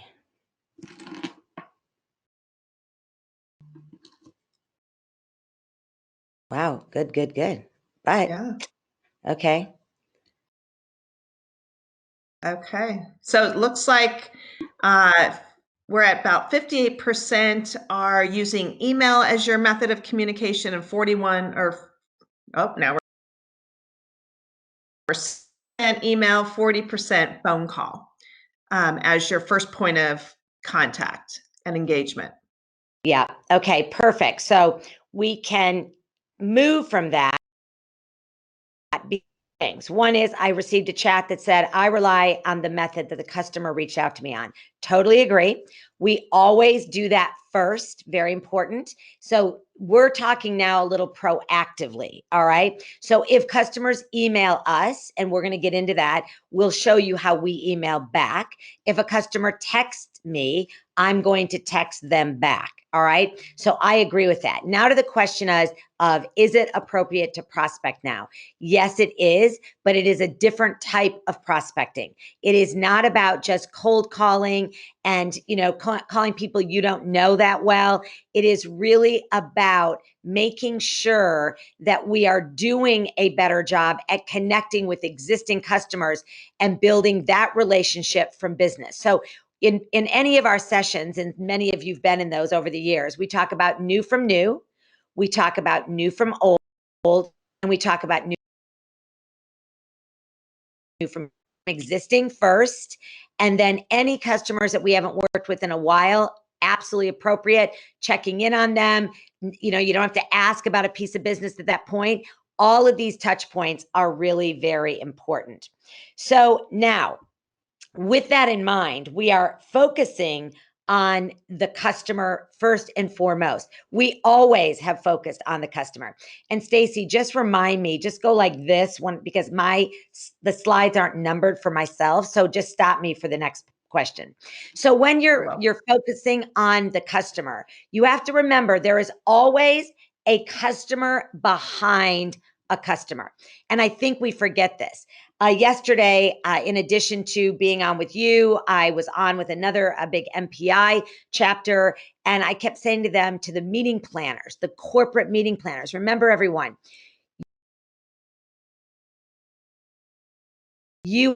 I'm at a financial, Deloitte, KPMG, get much better to want to have these meetings. So this is where sales and service engagement comes in. Everything you've heard on this IACC Connect conference so far is don't take the experience away, the food and beverage experience. We have to change it, but don't take it away. Well, the sales process is the same thing. And, as Mark said when we started, it's unbelievable to me how many salespeople have gone dark, how many that did get furloughed, how many that got laid off are not some experience with those clients. And you can do it even via LinkedIn. So I won't go with the excuse, well, we can't make them. I get that. But if I'm furloughed, and believe me, I've talked to so many of them, or if I'm laid off, I actually don't know what my future holds. So the financial success of both the hotel I work for, but me, literally lies in my ability to do a much, much better job at connecting with that customer. So I think it says, do you reference COVID or stick to sales? All right. So I wanted to make sure I had that question. So I don't reference COVID. Okay. I don't reference COVID. I can't even say the word. I mean, like I basically, it is what it is. The world knows about it. So I don't need to talk about, well, during this time, I hope you're doing well. We know hopefully you're doing well. I like to ask questions about what are you doing to engage with your employees? How are you actually making sure that we do a good job at getting people more encouraged about what the future holds? So I don't say, how are you doing during COVID? I basically am asking questions to get them to talk. And when they start talking, it does make all the difference in the world, because that opens it up for me, because then I'm going to be able to get some ideas for even new business. So I know this because that's what we're doing. So we have talked to thousands, and I'm not exaggerating when I say thousands, of existing customers. Out of those thousands, we have gotten so many new potential few pieces of business in the last week, which I find to be like, wow, I mean, hugely successful. And so by digging in and talking to these existing customers, we know for a fact that they open up and say, you know what, you should really be talking to my husband's company. He is with an oil company. You should be talking to my sister's company. This is how we are getting new business right now. Companies that we never, ever were involved in, we're talking to. Even in the hospitality industry, I feel like I have canvassed the hospitality industry from one side of the globe to the other. But yet, on every one of these calls, I'm getting a text or an email saying, oh my gosh, I've never heard you speak before. I would love to chat with you. And I'm thinking, fabulous. And I'm jumping on all these calls because there is business, but you have to be fearless. You don't want to be cold, calculating, salesy, used car salesman. But I mean, speaking of car sales, I mean, we train them too, and we train them not to be used car salesy, even at the used car lot. Pre-owned, of course, we never say used. So the idea is that if you are empathetic, if you are engaging, if you are genuine, you are going to be able to reach out and talk to people. But, you know, there are some myths about selling.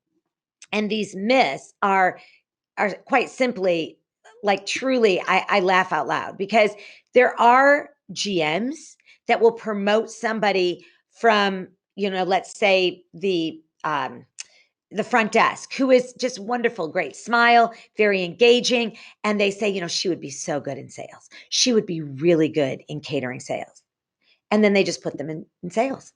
And then all of a sudden, because they have a new market, because they never take these new people and they never say anything like, we're going to teach you really well. And they just say, you're going to be handling this market. And usually it's a market that's a little tougher, that nobody's worked very long. And it's supposed to be easy. It's not easy. It is a myth that anybody thinks selling is easy. It is difficult. And it's difficult during the good times and the bad. It's a myth that some of the best salespeople make the best leaders. That's also a big myth. There's a lot of real hunters, barracudas out there that are phenomenal, top producers, lousy leaders. Now there's some that are both. Okay. I actually, and I'm going to brag about myself, and I mean, my team can like call in later, but I am a hunter. I'm a barracuda salesperson, but I've learned over the years. Now it did take me time. I mean, Stacy will tell you, simmer down, tiger. That's what she'd say to me. Yep. That's what her husband called her. And then they named me. So she would say to me, Cindy, simmer down, because I could get spun up, but I take the feedback. And I think as a great leader, you have to be able to take the feedback. So just because you're a great salesperson doesn't mean you won't be a good sales leader. But I'm here to tell you, you can't just ramrod people. Anyone can be turned into a great salesperson. This is another fallacy. There are people that are great engaging. They're wonderful at customer relationships, great at nurturing relationships, unbelievable at help building them, but they are absolutely afraid and not as competitive to push and call people they don't know. So you have to have that in you.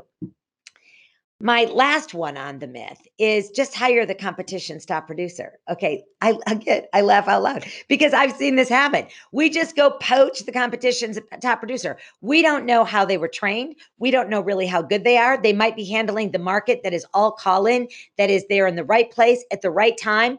And when they come over to you, some other senior salesperson's handling that same market. So you're giving them a different market. And now they're like, wow, this isn't the market I handled. I handled, let's say, non-for-profit. I don't know anyone. Well, I know, but you're going to go find them. And that's when you really find out who's good and who's not.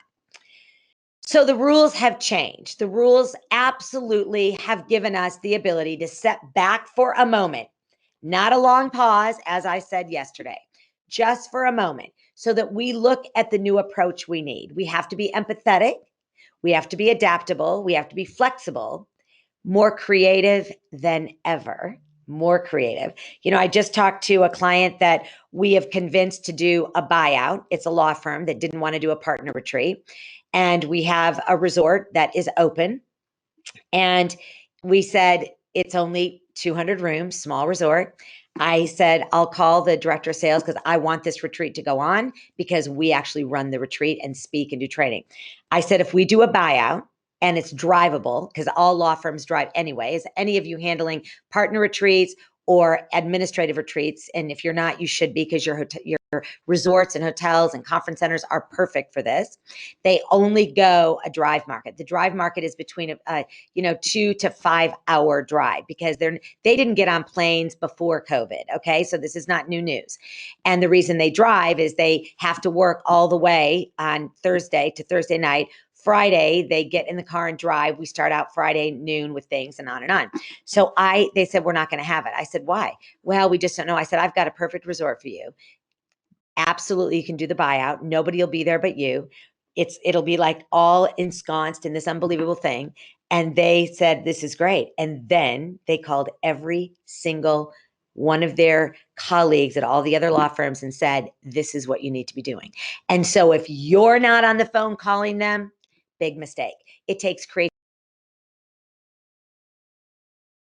creativity. Solve this. Make sure you take on the challenge of doing it yourself. So, do you have what it takes to compete? Do you really know how to express that love, that passion? I mean, I get so fired up. I get excited when I'm talking about a certain destination or a certain conference center. I'm thrilled. I love to tell detailed, rich stories, and even with my own company, when someone says, well, what's the difference between you and this other training company? Oh, just sit back, relax while I put on the gas. I'll show you what's different. Okay. And I get excited. But when I see salespeople that are just like, oh, well, our location is this, like, what? Come on, burn it up. Let's squeal those wheels and let's go forward with using great language, communicating compelling messages, and really walking the talk of leading this life. So with that, we have another poll question. I'll let Stacy take it from there. Okay, so as it relates to really communicating your compelling brand message, our polling question is, can you articulate that? Can it roll off your tongue when you're speaking with your prospects and your top accounts even? So it's a yes or no, or do you not know what's compelling about your brand? And then that's, something else that we probably need to look into. So just take a minute to answer that question for us. And it's anonymous. So if you're sitting back thinking, I've only been with the hotel like 3 months, I really don't know it, that would be a 0. That's okay. Don't worry about it. See, I knew there'd be one person, 2 people. See, because when I say it's anonymous, then it's like, okay, I'll tell you the truth. Because it's honestly, people know their fabs, their features, their adjectives, benefits. They know their USPs, unique selling points, but many really don't know the compelling brand message. Okay, I think we've got good. Yeah, it looks good. All right. It looks like most of you know it, but several of you do not know it. And not several, 4 or 5. And then a few of you in the middle aren't quite sure, right? What we want to do. We want to make sure that as we look at these messages and as we look at really how to go forward, and that's why I'm saying laid off or, furloughed or working, this is daily. And I love Agmendino. Again, enough yesterday, I am going back to, the past to help me figure out the future. But, he wrote The Greatest Salesman in the World, and a lot of books that have a lot of kind of deep meaning, but it's good. And I love his quote. The victory of success will be half won when you learn the secret of putting out more than is expected in all that you do. Make yourself so valuable in your work. Eventually, you'll become indispensable. This is not about the property. This is not about the resort, the hotel, conference center. No, it's about you. This is about you understanding what is it going to take to make me indispensable to not just my company, but to my client. I got to know my brand message, and I've got to be able to articulate it in a way that rolls off my tongue. I have to be able to say it quickly. I have to be able to say it with enthusiasm, and I've got to make sure that people really resonates with people. So this is where accountability steps in. I think what's going to happen, and again, I don't know the future, is that when we come back into full gear, there is going to be a lot of expectations put on all of us. I remember even after 9/11, a couple owners gave some hotels a pass, okay, well, we know let's say it's 2021, because there might be a little pass, because we know 2020 is somewhat of a wash.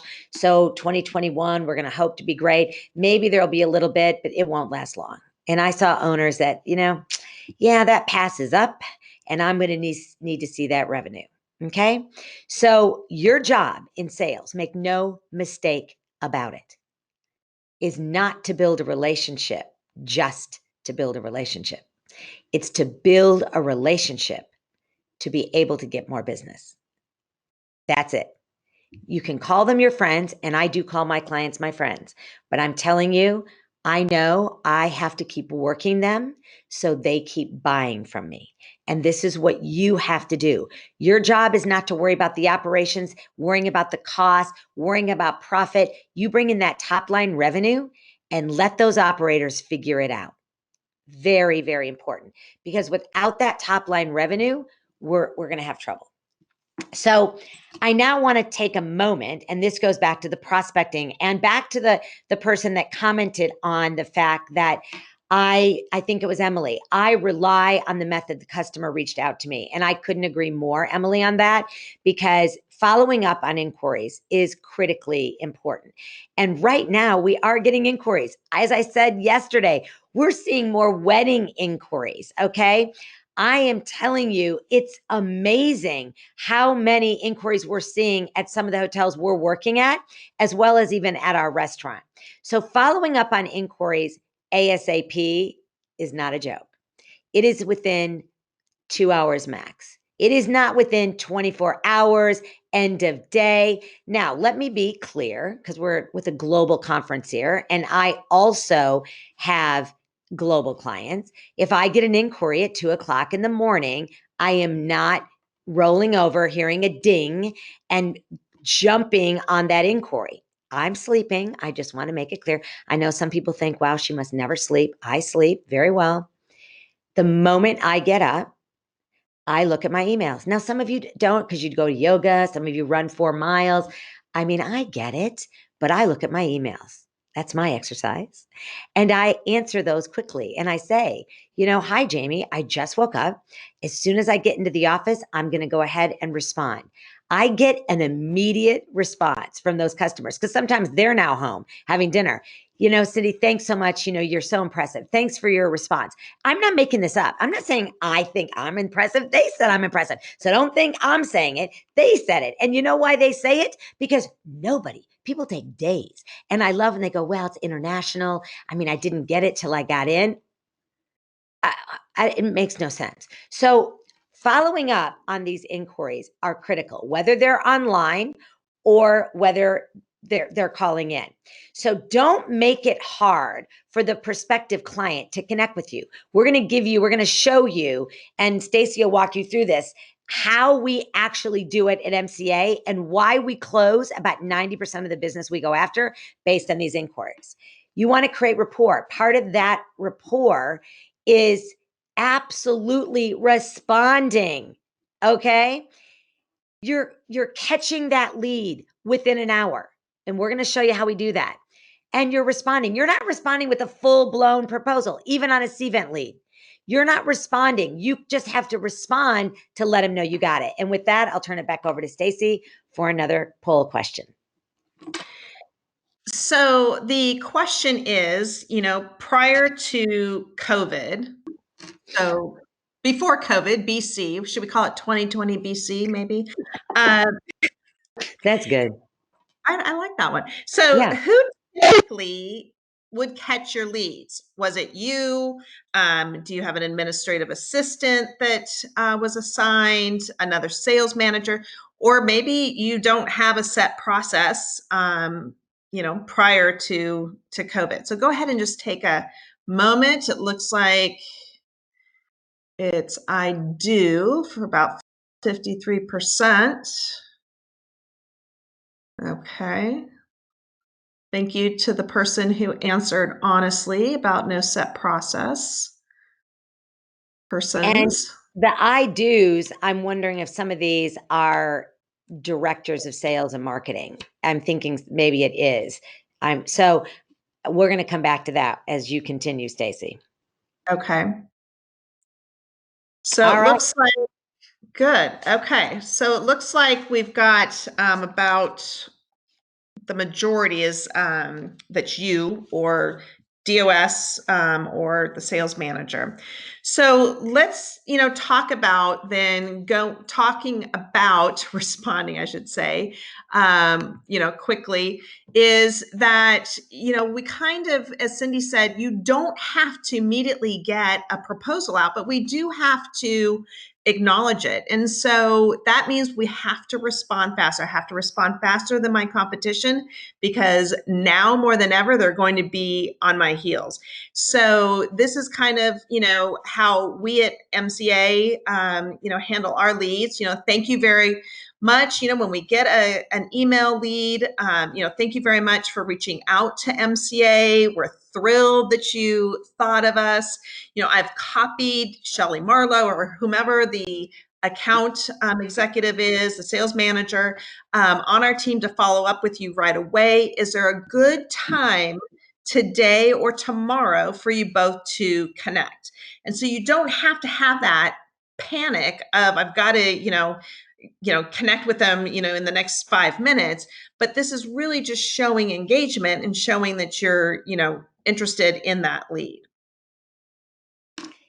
One of the someone responded that the general manager answers the lead or not answers it, receives the lead and then distributes.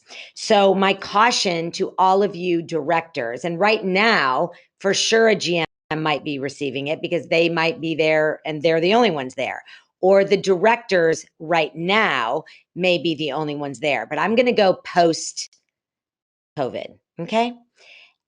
After COVID, you need to have, just as we're talking about, somebody catch the lead and immediately answer it. And I don't think a director of sales and marketing or a GM is going to be able to do that if they're really that busy. So a coordinator can answer just like Stacy went through. Thanks so much for reaching out to XYZ Hotel and Conference Center. We're thrilled you thought of us.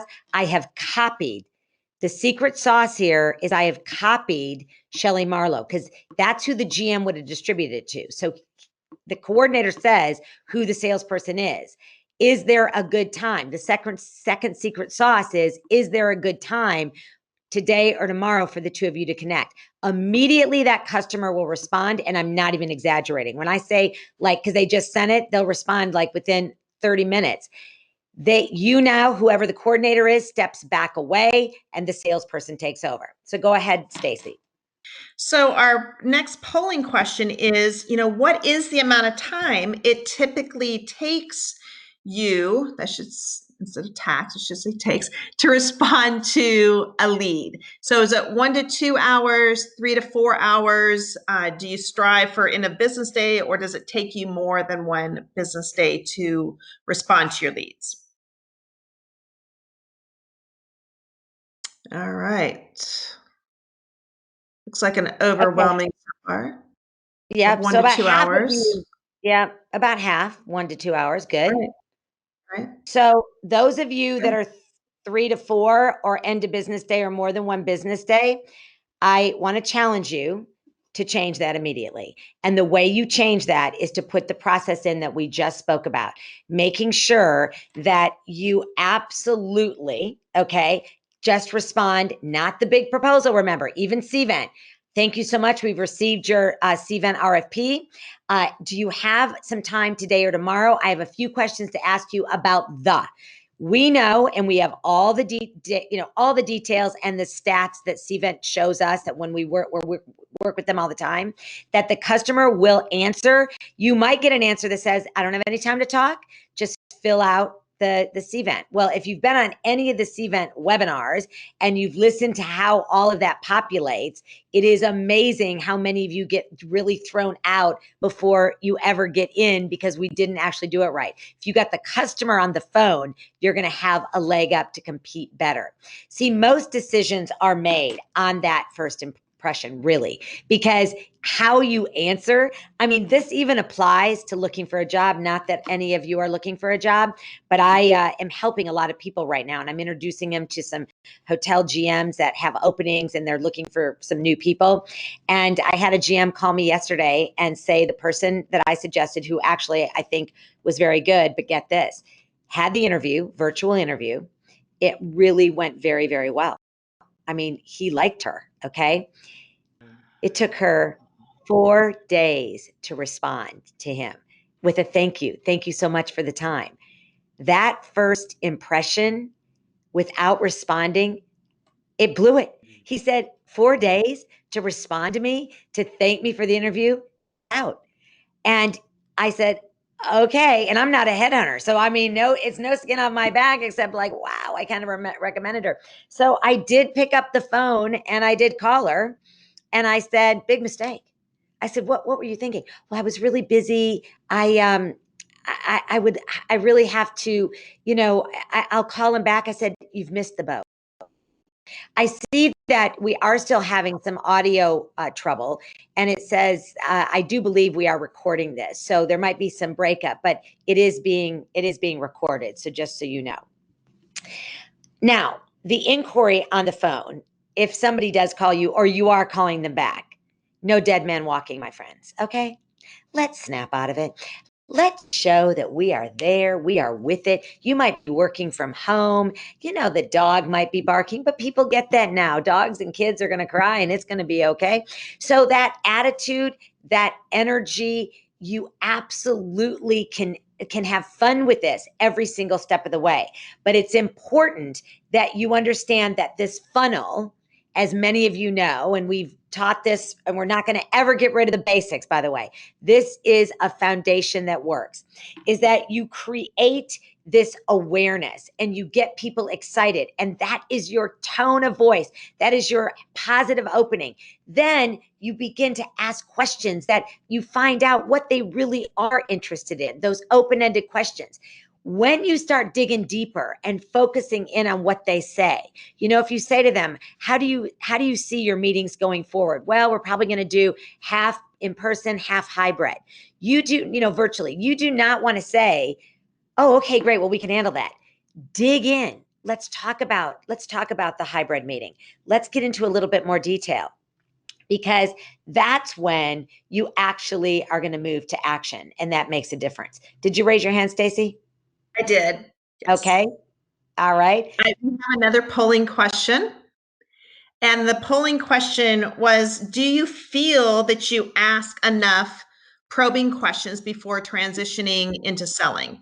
So yes or no, or do you move straight into selling after, obtaining some basic information, such as, dates, rates, their space requirements, etc.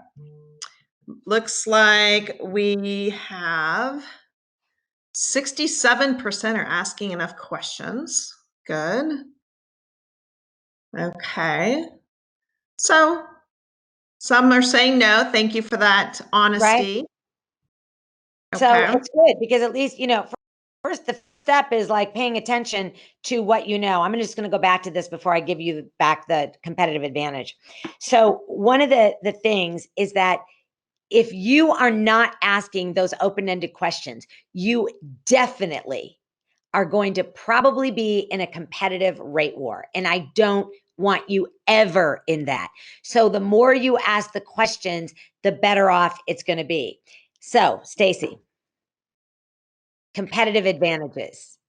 Right. So your competitive advantages, that's your sales engagement. So you have to know how to compete by using those. So the only way to know what your competitive advantages are that are going to resonate with that customer is by asking the questions. by asking those good open-ended questions, it's going to really uncover what the specific needs and requirements, but also their buying, motivators. So I can't just start inserting competitive advantages into my presentation until I know what they really care about.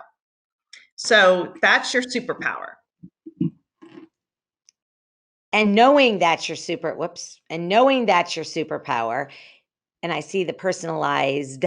I like that. Duh. It's just personalized with a it. D. Okay, because it's post-COVID.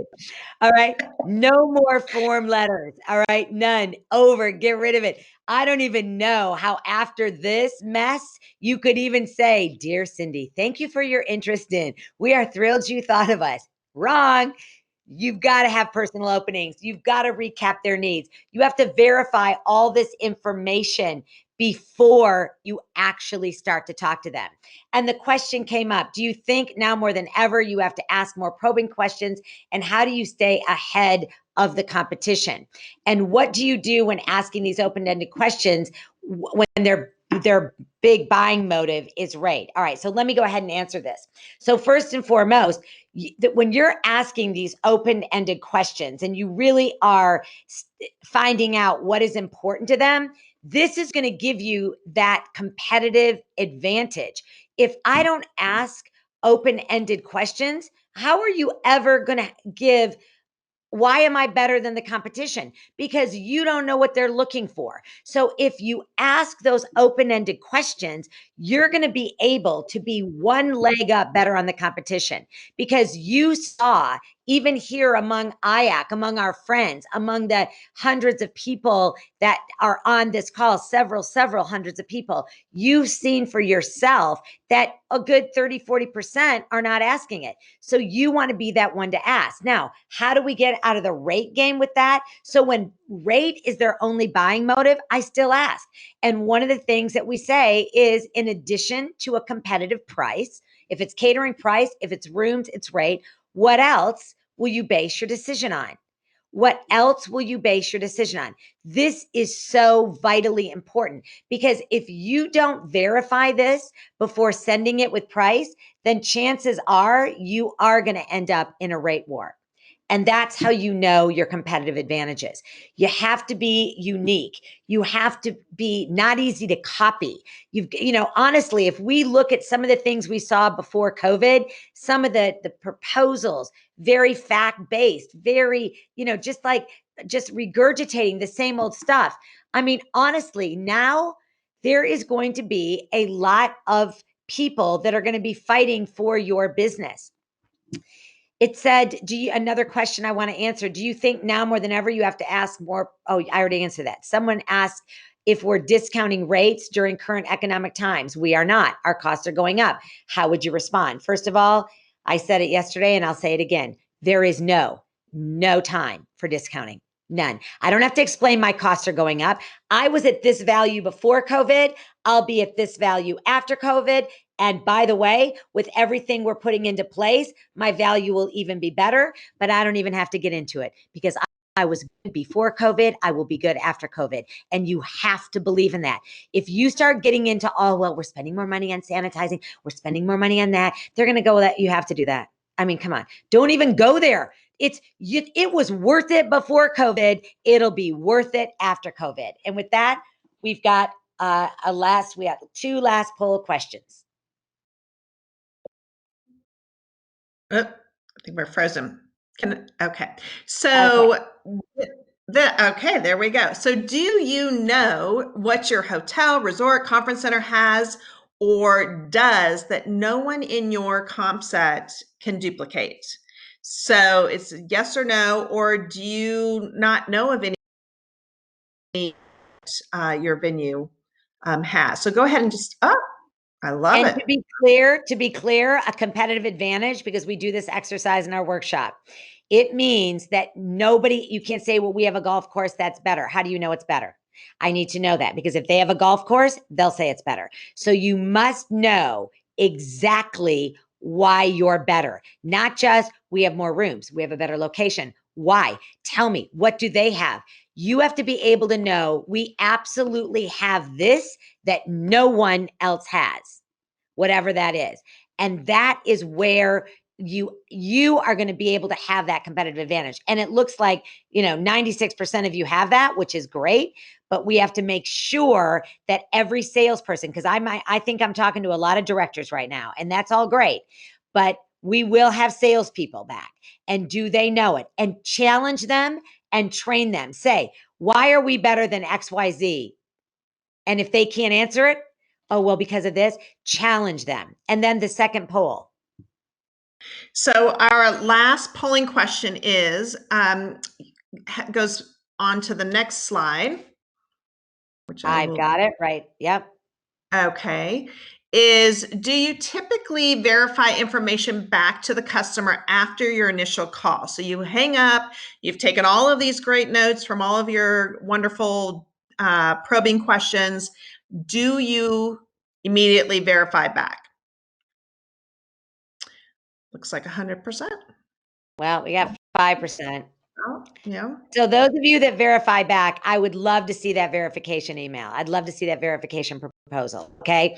And believe me, I would love to like really help you and really ask you, because at the beginning of the proposal, what we want to see is, dear Stacy, I'm so excited to be, presenting all the ideas that we can do. And before I get started, before I actually work on this, I wanted to send you a quick verification email. You don't have to use the word verification, a recap, just to recap what you actually said. And that recap is immediately after that first call. So after that first call, this is not in the body of the proposal. This is, I talked to Stacy on Monday, and I talked to Stacy Monday at 10 o'clock. By an hour later, I'm not sending a proposal yet. I'm working on it all. I say, dear Stacy, thank you so much for reaching out. Really excited that we're going to have the opportunity to work together. I wanted to recap what you said in our initial call. And if I actually misunderstood anything, or if you want to make any changes, please do this and get it right back to me.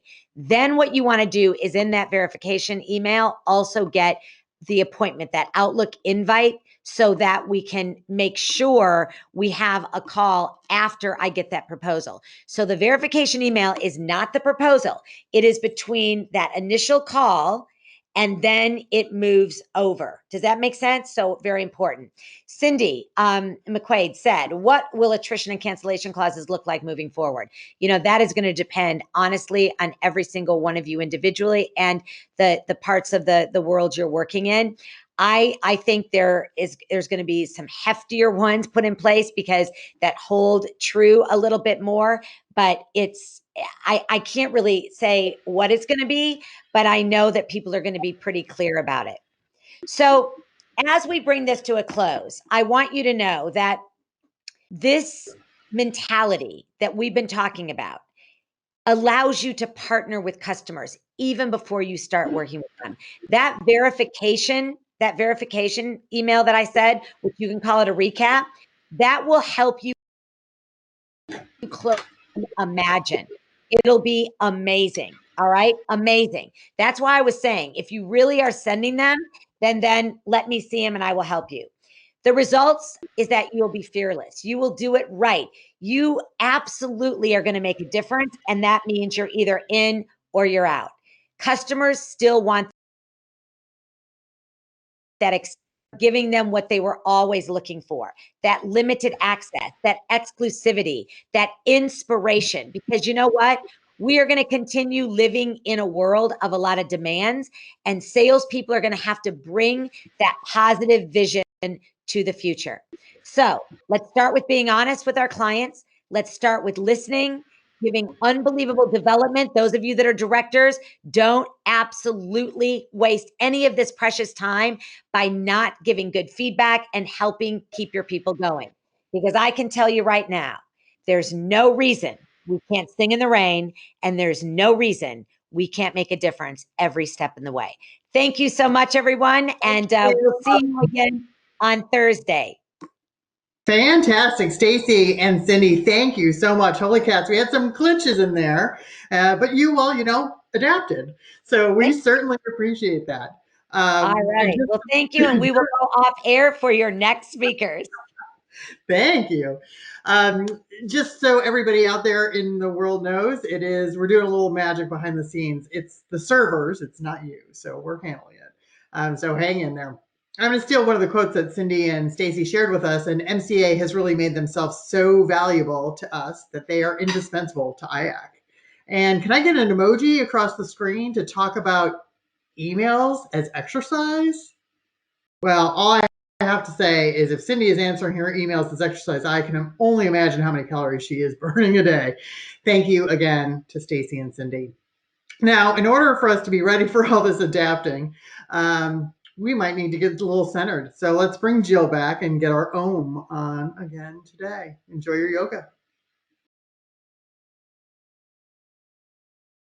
Greetings, IAC Global Community. This is Jill, Director of Finance from the Hyatt Rizzo Conference Center in Chapel Hill, North Carolina. I wanted to share some seated stretches with you today that you can do just about anywhere at any time, not just when you're participating in an online conference, but maybe when you're sitting at your desk or perhaps when you're traveling, sitting in an airport, anywhere that you can be seated comfortably and safely. So we'll start with our feet grounding down and just making note of your alignment, shoulders over the hips, and the length in the spine. And we'll start with our neck stretches, bringing the right ear to the right shoulder. Maybe we just take that right hand and press gently on the head, releasing any tension in the neck. You can release that and take it over to the left side, left ear to the left shoulder. Gentle press again, just to open up the neck and release that. We'll come into some seated cat-cows. So we inhale, lifting the gaze, drawing the shoulders back. Imagine the tailbone drawing back. And as we exhale, chin to the chest, navel to the spine. Inhaling to cow and exhaling to cat. And coming back to our neutral position. We bring our right ankle over the left knee into a seated figure four. Maybe this feels great, and we pause here, or we can press the knee away, opening the hip. If this feels really good and you want a little deeper stretch, go ahead and hinge at the hips and fold over the leg, creating some space in the lower spine. And inhale, we rise. And exhale, we uncross the ankle and we take that on the other side. Left ankle over the right knee. Pausing here is perfect. We're pressing that knee away and opening up a little deeper. And if we took the hinge on the other side, we'll go ahead and fold again, folding over the leg. And we inhale to rise. And release as we exhale, both feet onto the floor. And we'll move into our seated goddess. So we're going to open the knees. And we'll take our side bends here. So inhale, lifting the right arm. And as we exhale, reaching over to the left side, creating some space in the left side body. Inhaling back into center. And as we exhale, drawing that left arm over and reaching to the right. Inhale brings us back into center. Bring our knees back together. Checking our alignment again here. We'll take our seated sun salutations. Inhaling and lifting the arms and lifting the gaze. And as we exhale, folding forward, folding over the legs, maybe the hands come to the floor if that's comfortable, releasing any tension in the neck.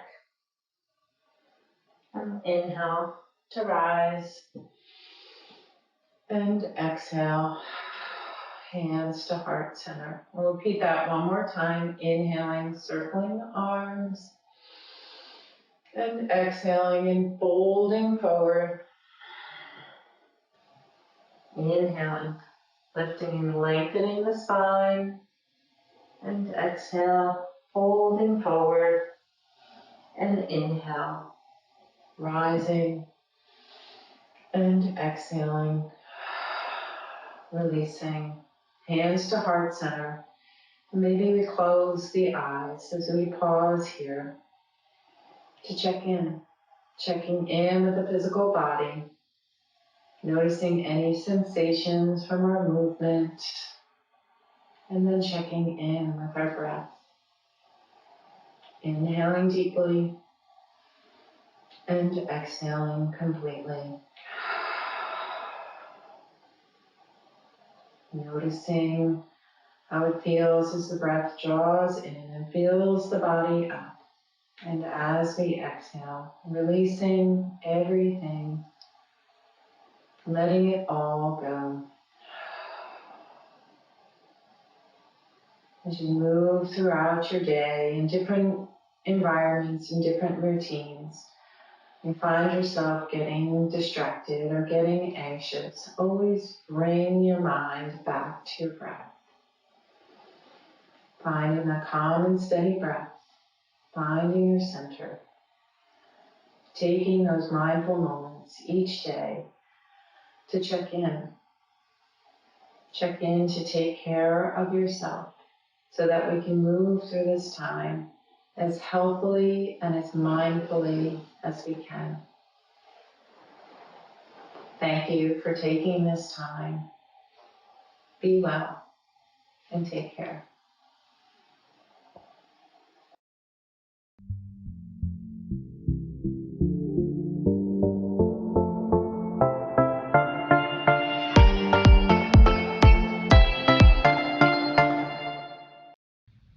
Hello, IAC friends. Kama Carter with Benchmark Hospitality, joining you from the big state of Texas. While I'm so disappointed that we weren't able to get together in person this year, I'm intrigued and inspired by IAC's ability to bring us together virtually. The past few months have been nothing short of difficult for every one of us. I am so grateful to be a part of IAC's organization, a group of industry leaders that I have learned to call upon for advice, support, ideation, or just camaraderie. To have an event-driven community such as ours to lean on during a time like this is more powerful than any of us know. I'm looking forward to seeing you all at the Delta Allen in March 2021. We are already marinating the margaritas, and I'm hoping that we can shake hands, kick boots, and maybe even hug. Hope to see you all soon.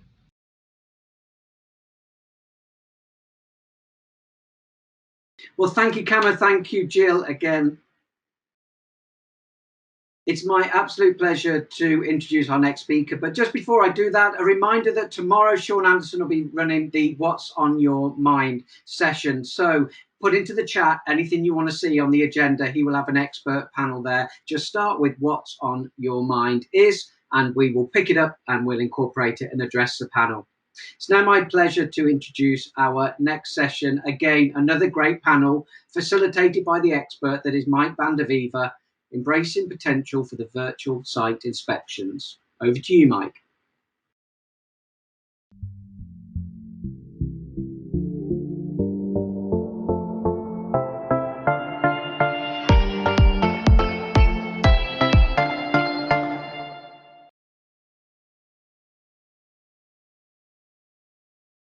Good morning, just about, but that's not a useful wish anymore if it's 11:54. So I'll say good afternoon so that this wish will last you longer. We're moving into our next session, and this is going to be one of those things I think will be fascinating for most of you. Just imagine this. You're on the phone with the organizer of an event, and together you've just concluded that the seating arrangements, whether for the meeting room itself or for the function spaces that you had previously, don't really work. You want to change them. You agree on that. And then your client says to you, yes, I think that sounds like a good idea, but it's so hard to imagine what it would look like. But in today's session, we're going to show you that it's possible to then answer your client immediately. Well, let me show you. That's what we're going to do in the company of Sandy Hammer from All Seated and Taylor French and Dana Rector from Rabin Architects. As I'm speaking, you will see them joining us. Here is Sandy with her ever faithful penguin on the outside from my perspective here. Good to have you all. Thanks for joining. Ladies and gentlemen, we're going to allow these lovely panel members to give you, I would even call it just a sneak peek, because they're the platforms they have our education session is just to show you what you can do with virtual site inspections. Divided the tasks in such a way that Dana and Taylor are going to focus on the spaces around the actual meeting room, the function spaces. They will use the platform that they originally developed. Is that right, fellows? For the opportunity to show your refurbishing of their hotel or conference spaces. This is what the platform. Dana or Taylor? Yes, hey, we're here. Can you hear us both okay? Yeah. So okay, great. You're going to show us the actual potential of your platform to guide people virtually. I think correctly from your puzzled faces that it's difficult to follow my my audio. It's cutting out a little bit, but I think we're good. Yeah. Okay. Well, I will drop my camera for the time being, because it's useless anyway. Because what we want to see is not see your demos. So the session is going to be broken down. I'm going to give Nina and Taylor for the function to go inside the meeting room and show you what her all see answers. The floor is yours. Actually, the space is yours. Go ahead.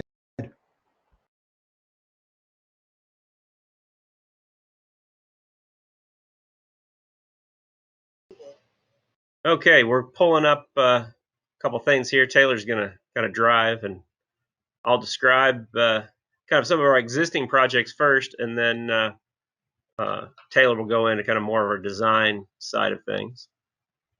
So we want to go ahead and flip through. So this is a project here in Atlanta. This is the St. Regis Hotel that we did about 11 years ago, built, and a shot here of our kind of our main ballroom. And then off of this main ballroom, we have a pre-function space with an outdoor terrace. And this is one of the things. And then we have a wedding terrace as part of this project up on a pool deck. It's one of the features that we see a lot on our projects now is this desire for natural light, this desire for outdoor meeting space. And so a lot of the projects we're going to show you have those. This is a Hilton hotel that we recently completed this last year in Nashville. Here we have pre-function space on one side of the ballroom with a lot of outdoor light. And then when we get into the ballroom, again, one wall of this ballroom has natural light coming in as well, windows to a view there. And then a project that another one we just opened is a Hilton in Gulf Shores, Alabama. This project was done as part of the BP oil spill money that was received with the state. And so this was a full LEED project. It reached its highest LEED status for the environmental aspects of the project. But again, this ballroom, one of the biggest on the Gulf Coast, has lots of meeting space with natural light, windows that look out onto the Gulf, and then we have a lot of these pre-function spaces that are outdoor and indoor kind of combination, which has really become a theme on a lot of the newer projects we've done.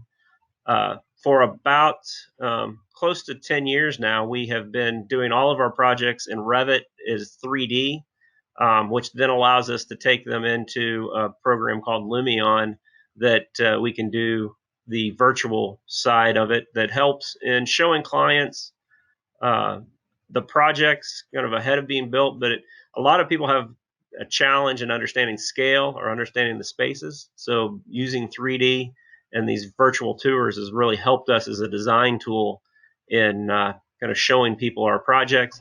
And I think it's a good thing as we move forward, not only as we're designing, but then after the projects are constructed, as ability for people remotely to come in and look at the projects that they're going to go and occupy. I'm going to flip over to Taylor now and let Taylor kind of go through some of these 3D presentations that we do. All right.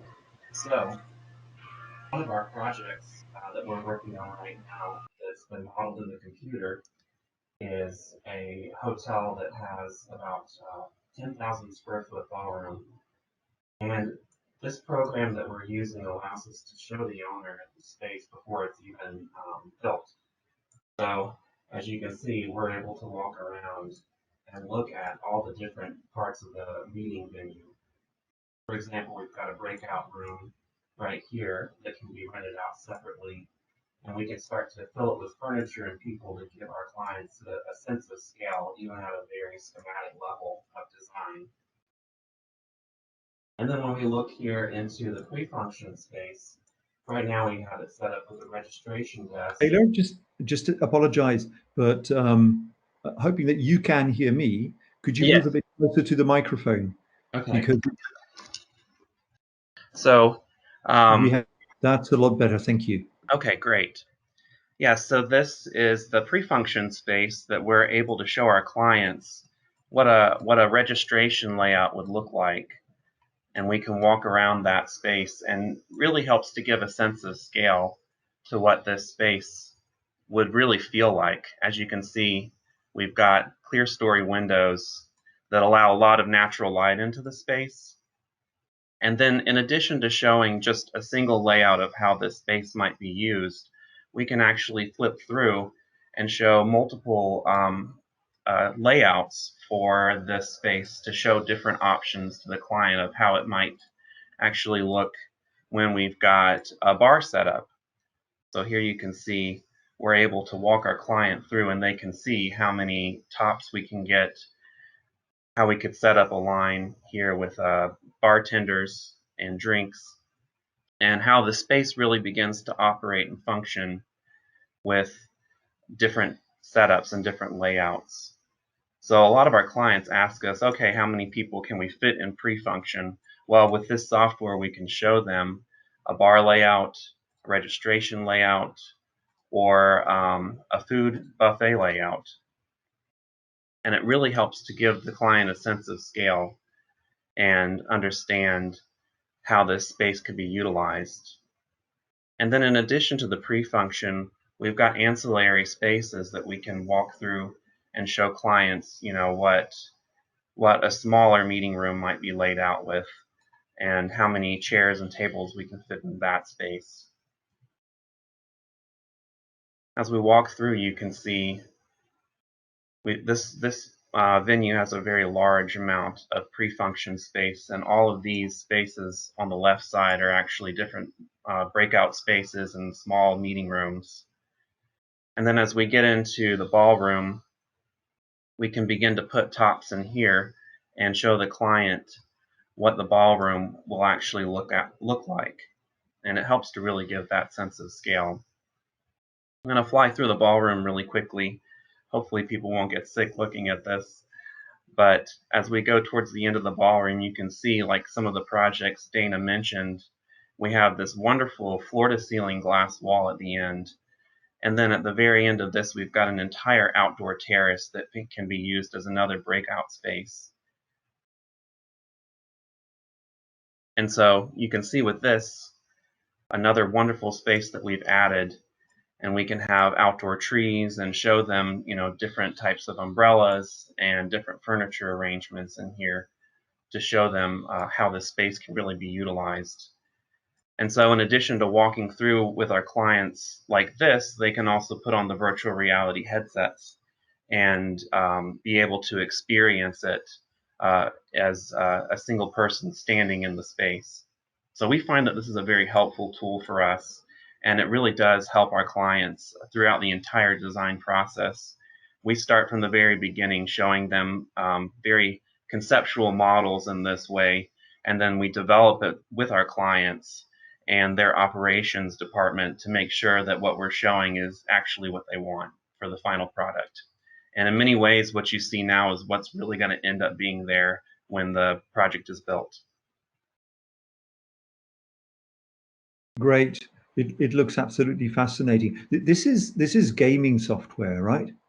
Yeah, so this software is developed by a company in Sweden that focuses mostly on video games. So it runs on the same game engines that a lot of the popular video games run off of. So we've invested a great deal of money in high-tech equipment to be able to run this, and it's quite amazing. This particular model has 21 million 3D points in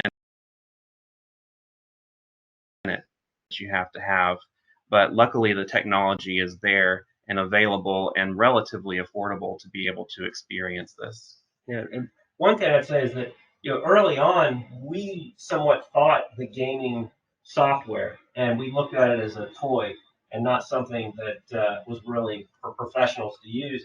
But what we found was that a lot of the money and resources in developing design tools actually go into the gaming and entertainment industry.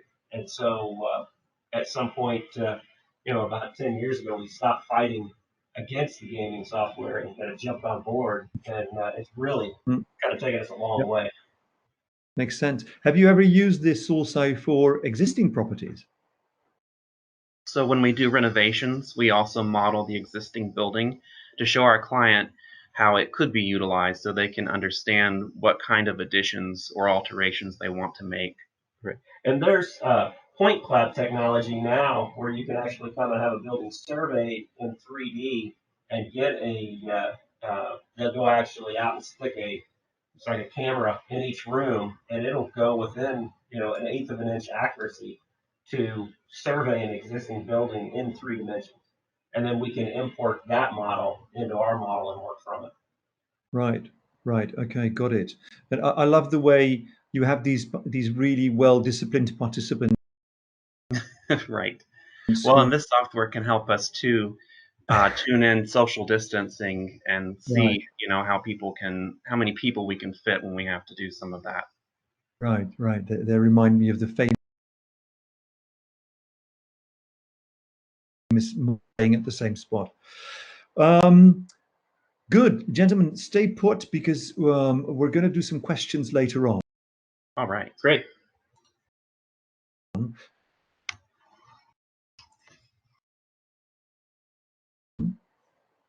And let's have a preview of her platform with all seated, which out the meeting room in detail and get exact seating arrangement. Sandy? Hi. Thank you. I'm actually going to go off my camera because the bandwidth is not so great for me either. Am I clear? Can you hear me? Just want to make sure. Yeah. Okay, great. So I'm going to go off and I'm going to share my screen. Oops, not my files. Share your screen. So thank you all today for joining us. Very exciting to be here. And thank you, Mark and Mike, for hosting this great event. Let's see if you can you see my screen now?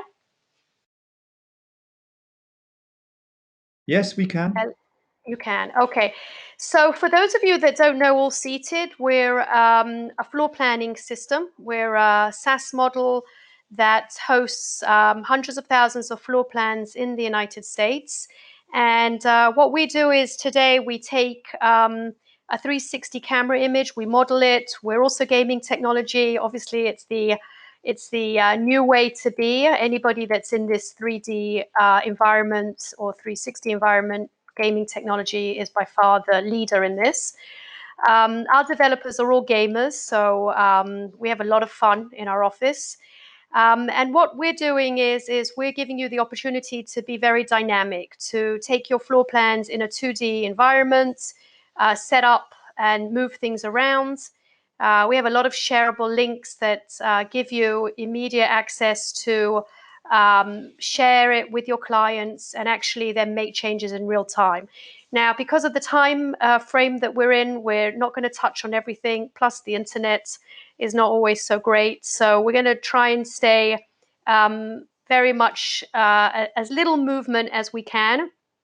But we've got a great YouTube video, and we've got a great website with a lot of video on to show you a lot of things that we're doing. But what I really want to concentrate on today is a new tool that we just brought out, because obviously we want to create events as soon as we can. And some of your properties that you're in are huge, and you're going to have an opportunity to put a couple of hundred people in there, and you're going to be able to use a physical distancing tool that is going to give you an option to really set things out. So today we've got this new feature that you can set, and obviously you can put the parameters in you can set your own parameters based on what your state, what your country's doing. If it's 5 feet, we actually have a imperial option as well, so you can go into it for Europe. So it changes automatically in the settings from imperial to metrics. So you have that option at any time to change it. And this really just helps you build and understand that once this is on, if I go too close to the chair,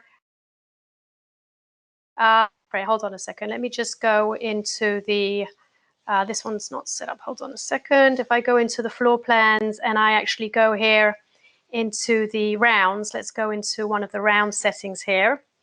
And here you're going to be able to see when I put on the distancing tool, if I go too close to a table, we're going to hit into red.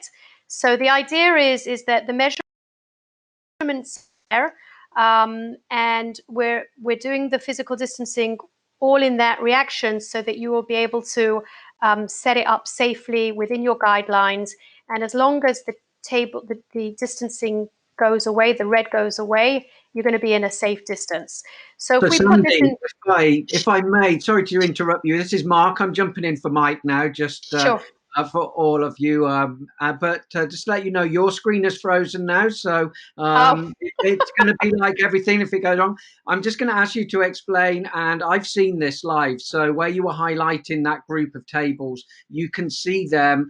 They will come up with a red cross against each of the tables, won't they? Or the chairs, whatever it is you're highlighting, if you're not respecting the physical distances. So there'll be a visual, right? Yeah, absolutely. Sorry, it's and we have you back now as well. You have us back. Okay, so yeah, the idea is that every time the chairs get too close, there's a red. The chairs come up in red. So it's very easy to actually see the tool, and it's very easy to really use it, because it really does all the calculations. It's totally recalculating all the time, so it's very, very simple to manage.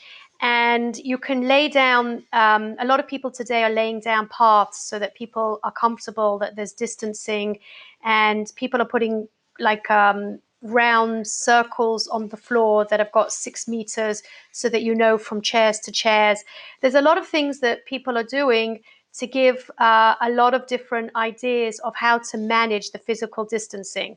And I think that today, because of all the regulations and the guidelines, it's going to be up to everybody to really pay attention in how they're going to follow that, and make sure that their customers feel that there's a safety issue, that they feel that they're very confident in what you're doing. This is going to be really key in getting events started. There's no question about it. You're going to really be given the ability to run these events, but you're also going to have to build that confidence to your clients that you really have thought it out.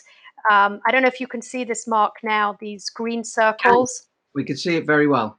Exactly. So the green is to say that the chair's within a 6 meter distancing, And this way that when the clients come in, they feel very comfortable and that they know that there's this safety.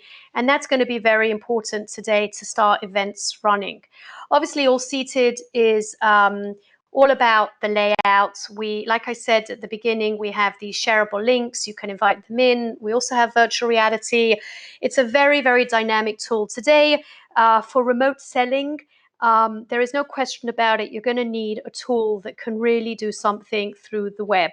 You're going to need a tool that can invite your clients in. A collaboration is going to be very, very important. It's not just about anymore showing them a video or bringing them to your website. You're going to have to go to the next level of engaging. We have a clients today that are selling, and not only are they postponing all the events, which probably a lot of you are doing right now, but they're actually booking new business for next year. That's also going to be important while you're hosting some of these physical distancing events. It's also going to be very important while you're while you're postponing all the events, to book new business.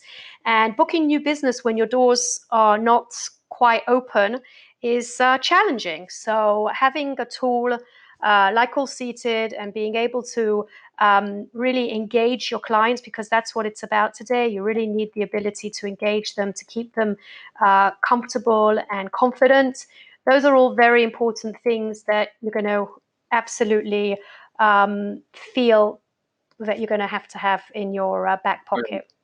Good, Sandy. Thank you. That's a great introduction. And I'm going to just pick up especially on both, your presentation and also that of Dana's and Taylor's. And by the way, just for the person who asked the question, because it was choppy at the beginning, Dana and Taylor represent Raven Architects, who design and have designed a number of IACC conference centres and hotels from the ground up, and also redesigning as well. And it is their own software platform that they designed. It's not a branded platform out there. But also for Sandy and for All Seated, we are in this environment now where not only are the flow of our delegates changing and the layouts changing, but we can't, as operators of hotels, we can't really rely on just that gut feel that we had in the past in relation to, how many people will fit into that space. So being able to model it in this way and in these ways is really valuable, right? Yep. You can all come back on camera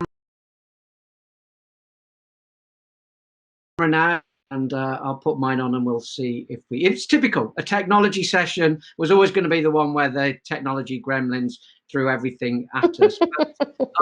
I have one of our first questions that's come up. Now, I'm not sure whether it relates to either of the two platforms. So I'm going to ask you both to answer it. How long does it take to build out a property in this system?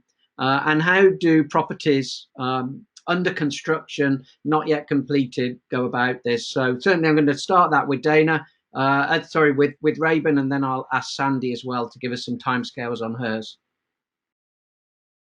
Yeah, so we're already building the actual building in 3D. So the time that it really takes is the furniture and the people.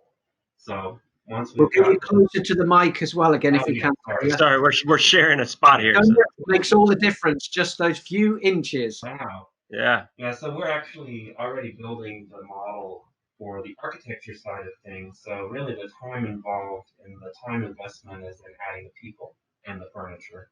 And so it might take a few days to get everything presentation quality, but we can show the raw spaces to our client at any point in the design process. Now, for us to design a new property kind of from start to finish, is usually about 9 months. So to draw a full project, that's with all the consultants, is about a 9-month process. So it's pretty lengthy for us to get, kind of to a finished product for construction.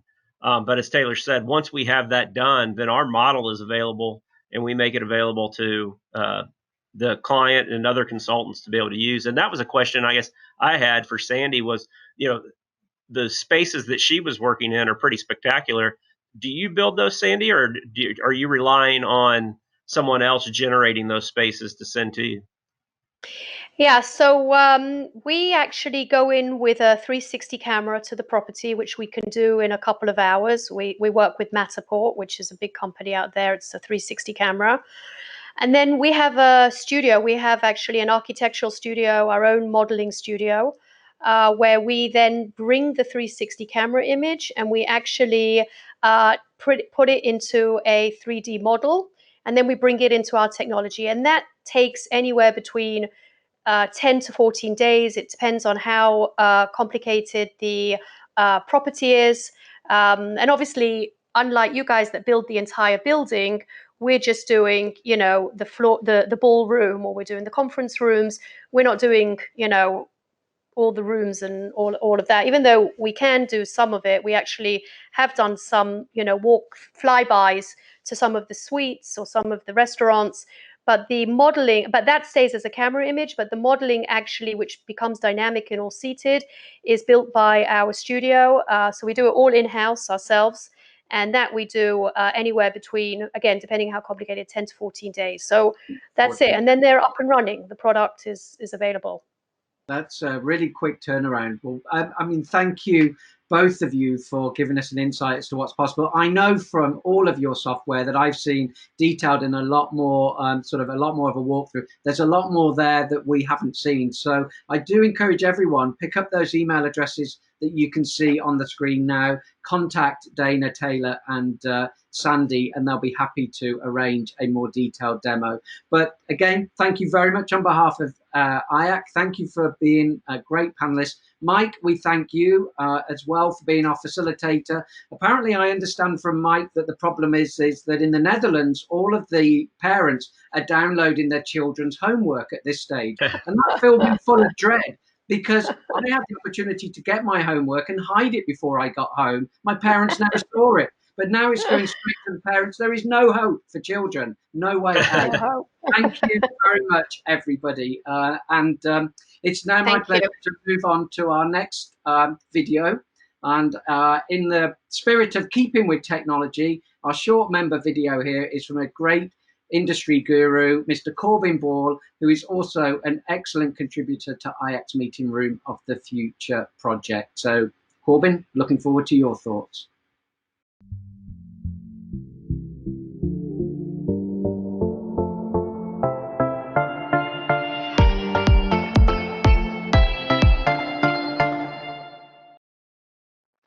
Greetings. I hope everyone is safe and coping as well as possible during this COVID craziness. The biggest event tech trend I am seeing is the explosion of innovation in the digital event space. As we as a society get used to Zoom and many other digital event platforms, I'm seeing lots of great ideas emerge. We are starting to find new ways to engage online attendees in a better manner, to network more effectively, and many other best practices along the way.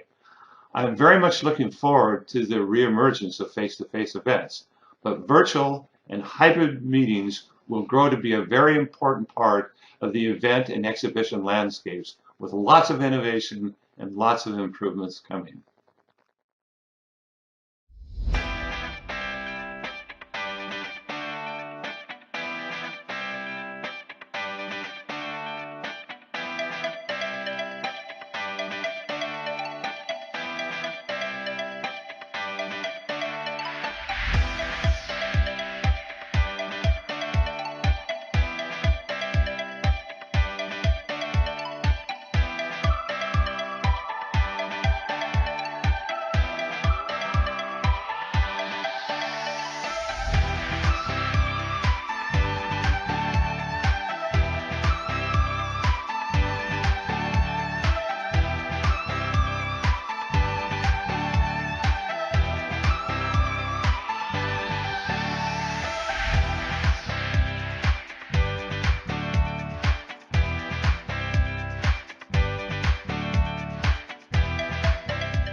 Hi, this is Tracy from Thrive in North Carolina, USA.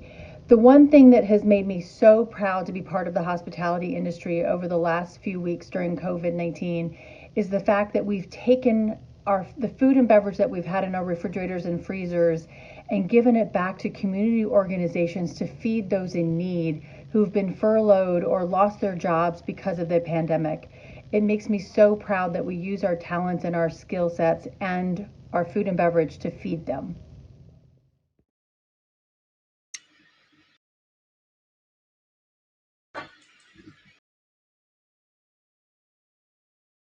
Thank you, Corbin and Tracy. Both your messages just warm my heart. It now gives me great pleasure to introduce to you our next speaker, Miss Kate Patay. She is the Chief Strategy Officer of Patay Consulting, a firm designed to help businesses and individuals discover and amplify their authentic brands and images. And over the years, she's been one tremendous supporter of IACC. Now, I did a little creeping with her on social media, and I think she might be a Green Bay Packers or just all right in my book. Please welcome Kate Patay. Hi there, thank you for having me. Looks like my video is loading, so let me take just a second to connect here.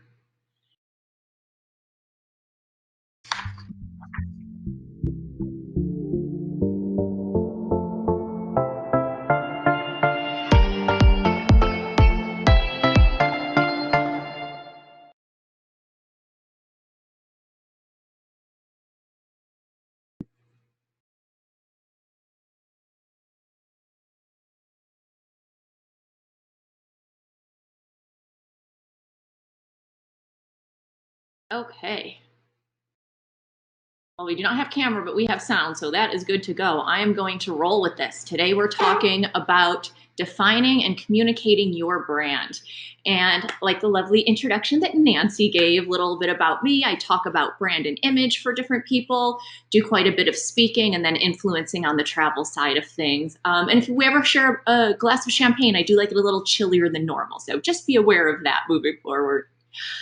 Typically, when we go through this, what we talk about is your branding versus marketing, which will cover all of that. But we're going to have some added takeaways today because we want to address our current climate and what is going on. So we'll discuss things beyond that about how you engage your staff and clients, how you create great brand ambassadors for it, and ways to properly communicate your brand, both internally and externally at this point. So I'll definitely leave time at the end for some good Q&A. So if you have very specific to your market questions, we'll absolutely get to those.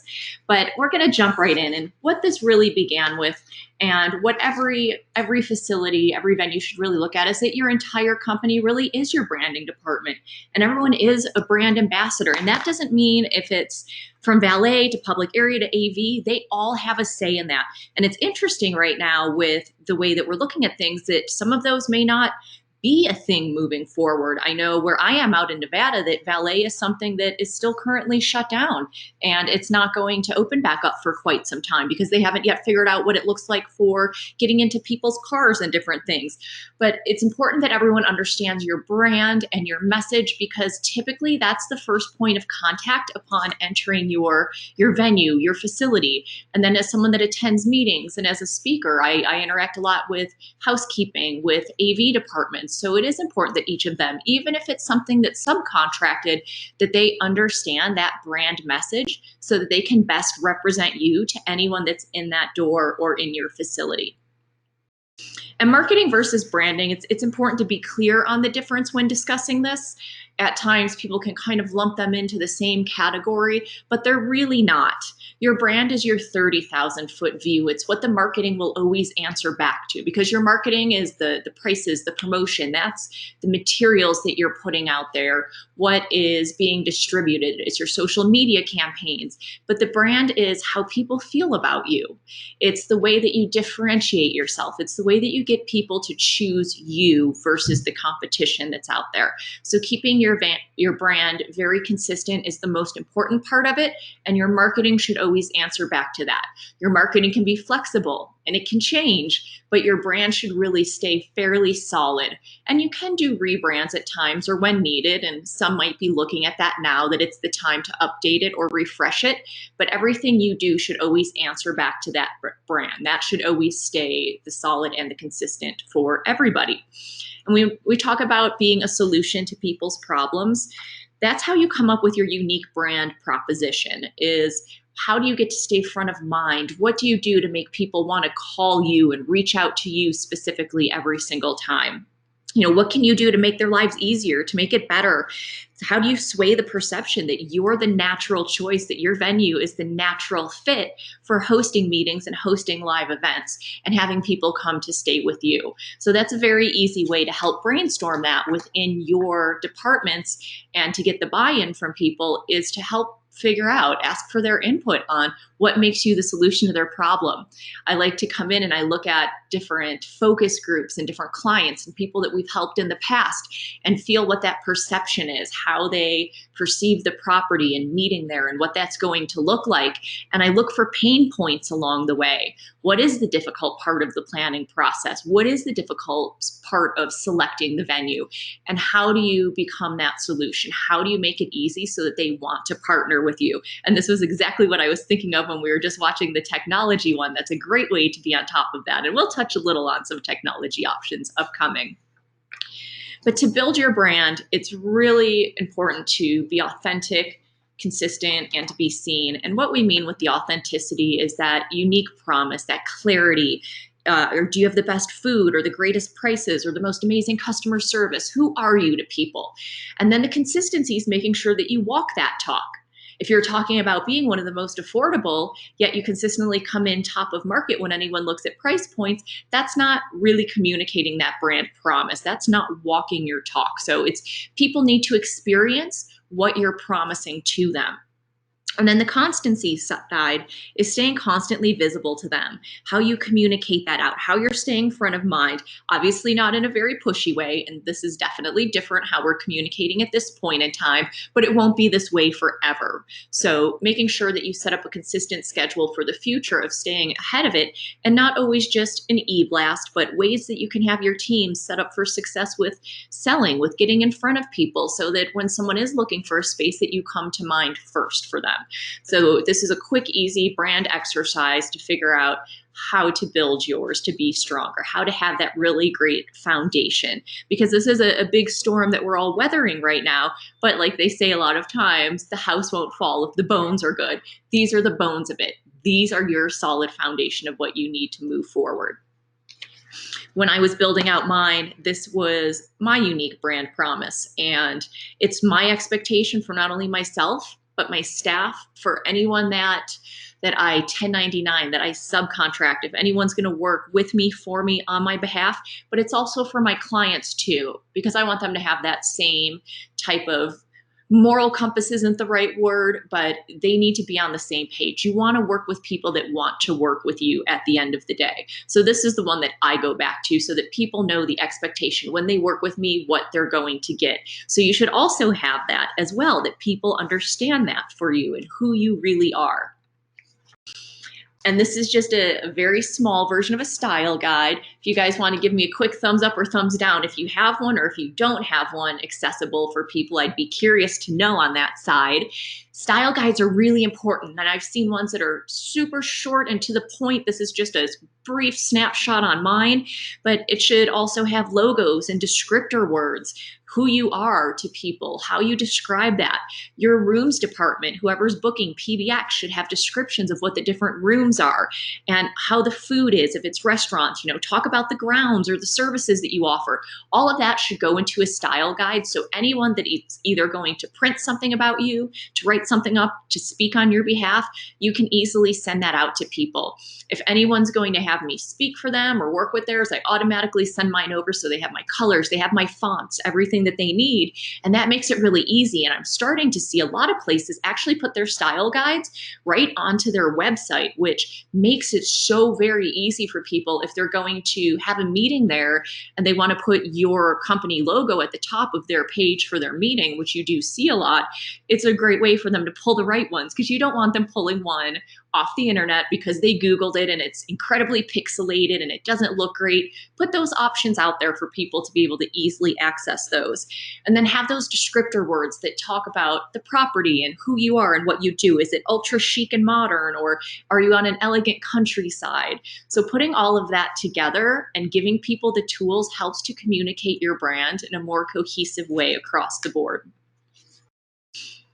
And there's so many ways. Over 80% of people find you online, depending on who you're talking to, what the stats are, but it's a good majority, especially now, that are finding you first online before anything else. An interesting stat, as people are looking online and finding you, we have seen that leads have gone down, sadly, by about 75%, but searches aren't down that much. Searches are down anywhere between 20 and 25%. So people are still looking. They're still out there. They're wanting to know what's out there, what's going on. So make sure that you're staying consistent with that communication on social media, on different platforms. Get that website updated. If you haven't, you've known it's needed a facelift for a little while, now is the time to jump in and really do all of that. Because there's so many different ways. If you're on the phones, making sure that people are answering and giving the proper messaging, that they have the right scripts to read from, that it's cohesive as far as reopening dates and what are you doing to make people feel comfortable when they come back? What are the new sanitation standards? So communicating out what all of this is and having it consistent across the board. When you make a change to one spot, I always recommend keeping one master document of any of these scripts or canned responses so that you're only ever updating one spot. If you start to extrapolate from those and make different documents, then you have to go update every single one of those every single time. So try and keep one that's very cohesive and speaks to you and the property that you can work from, and then let the different departments pull from that which pages they need of it. So we'll really delve into your digital media and your brand presence. And we talked a little bit about authenticity when we first kicked off doing the brand exercise, how you come across to people. And it really is being unapologetically you. You need to figure out what's authentic, what's unique about you, and it needs to be very true to you and the facility. To try to sell to people that it's not the right fit or it's not the right venue, that it's just spinning your wheels, it's wasting so much time that could be really used to doing something that could create better revenue and better brand presence. So figuring out who you are and then owning that. If you have couples coming to you that are looking for a social event, but you're a super modern chic hotel center that has the highest tech that's in it, that's probably not a good fit. So being true to you and not even really engaging in that side of things. And then core values. I would love it again, you guys, if you could do a quick thumbs up or thumbs down if you have core values. And then I also want to know, another quick thumbs up or down, do you put those out there? Do people know what they are? Is that communicated out through HR? Is that on a wall when you walk into the back of the house? You know, how do people know what that is? Is it listed on your website? I love how many thumbs up that we're getting. Yay, and some claps in there. It's perfect. You need to stay true to your core values. And, you know, we will hear people at times say things like, oh, core values, that's just buzzwords. It's really not. Your core values are how you set the expectation for what not only your staff will get from you, but what your clients will as well. It sets that expectation to empower them. It's how you hold people accountable. If something is happening that doesn't stay true to your core value, that's the accountability side of things where you go back. That's how you do corrective action and discipline plans, is having that set of values that you have everyone stay true to on your behalf. And in your digital media and brand presence, there should always be reading in your voice. Anything that goes out should be the voice of the venue, the facility. You know, is it a more upbeat, fun, positive voice? Is it a very serious and to the point voice? Whichever it is completely fine. But it should always read in your voice. If you have someone new come in, for instance, doing your social media perhaps, and they put 17 exclamation points after every single sentence, that may not be the messaging you want to come across. No one really is that excited. So figuring out what that voice is, and this also is part of that style guide that we discussed. How do you describe yourselves? Is it more upbeat and positive? Are you the ones that, you know, just the facts, ma'am, and you get to the point and take care of all of it? So that authenticity is really key to helping you succeed long term. And finding your audience. You know, is it the more corporate side, the social? Are you looking at medical people coming in, or what does that look like? I worked at a conference center years ago, and while we had a lot of space up in upstate New York, there was so much on the grounds that we had an entire social wing that was doing almost as much as the meeting side of things did for this conference center. So it was fantastic, but we had the ability to with the space that was out there. So we found our people. It was the high-end ones, not the DIY style people that would come in the door on the social side. And because we had that, it was great to be able to upsell to different clients of, maybe you should add on a bigger gala or things along those lines. So you can't be everything to everyone, and that's okay.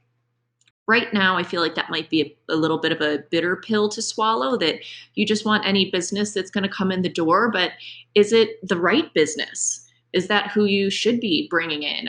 Will they even stay on the books at this point? So not chasing down ones that maybe aren't the right fit for you right now. It's okay to figure out who your people are, to have what they call a brand persona. Actually, I'll ask again, and I love these little emojis that are up there. Another thumbs up or down. Do you guys have buyer personas? Does anyone use any of those? Oh, good. I'm glad to see that there are. And then I will get to a question right after this. Perhaps Nancy can help me moderate that one, but I'll quick touch on buyer personas. This is how you figure out who your audience is. So you're looking at, where do they eat? Where do they shop? What do they drive? What do they wear? Which airlines do they fly? You want to figure out every single thing that you can about that ideal client of yours, and you create this persona of who they are. And that's who you're selling to. And we'll have clients that they'll put it up on a wall somewhere of what this person looks like. And some of them look more like an avatar. Others are an actual photo of a person. I've had people put them right onto their laptops or their computers. They put a little framed photo. And as people are on the phone or they're typing a message, that's who they're picturing that they're talking to at the time. So that's a really great way to constantly remind anybody that's speaking on your behalf, here's our target client, here is who we are talking to. And it's a good way to stay consistent and make sure that you're staying on brand every time. So Nancy, was there a question that popped up? How do you recommend establishing a copy platform for writers? Copy platform, I'm not sure exactly what you're getting to there. Can you clarify on that side a little? Do you mean, how do you recommend which we would use? I can send some examples, or I can post some later for it if that's the point that you're getting to at it. How do you create one? You can actually Google. I hate to say this. This would put me out of a job. You could Google what the voice in that looks like. You can look those all up online. I obviously recommend working with somebody to come in with you and to start extrapolating some of that information so that you can find the voice and they help you to put one together. If that's not something that's in the budget, or they're telling you you need to go do this on your own, there are some templates online that you can start looking at. When you're looking to find your voice, I always recommend putting together a focus group of not only a handful of employees, pull some past clients that you've had, pull some future clients, some existing ones, get a few different people out there, take some people that are local to the area and find out what the perception of you is. That's the biggest part, is looking to see how you're perceived, because then you can see what you may need to fix.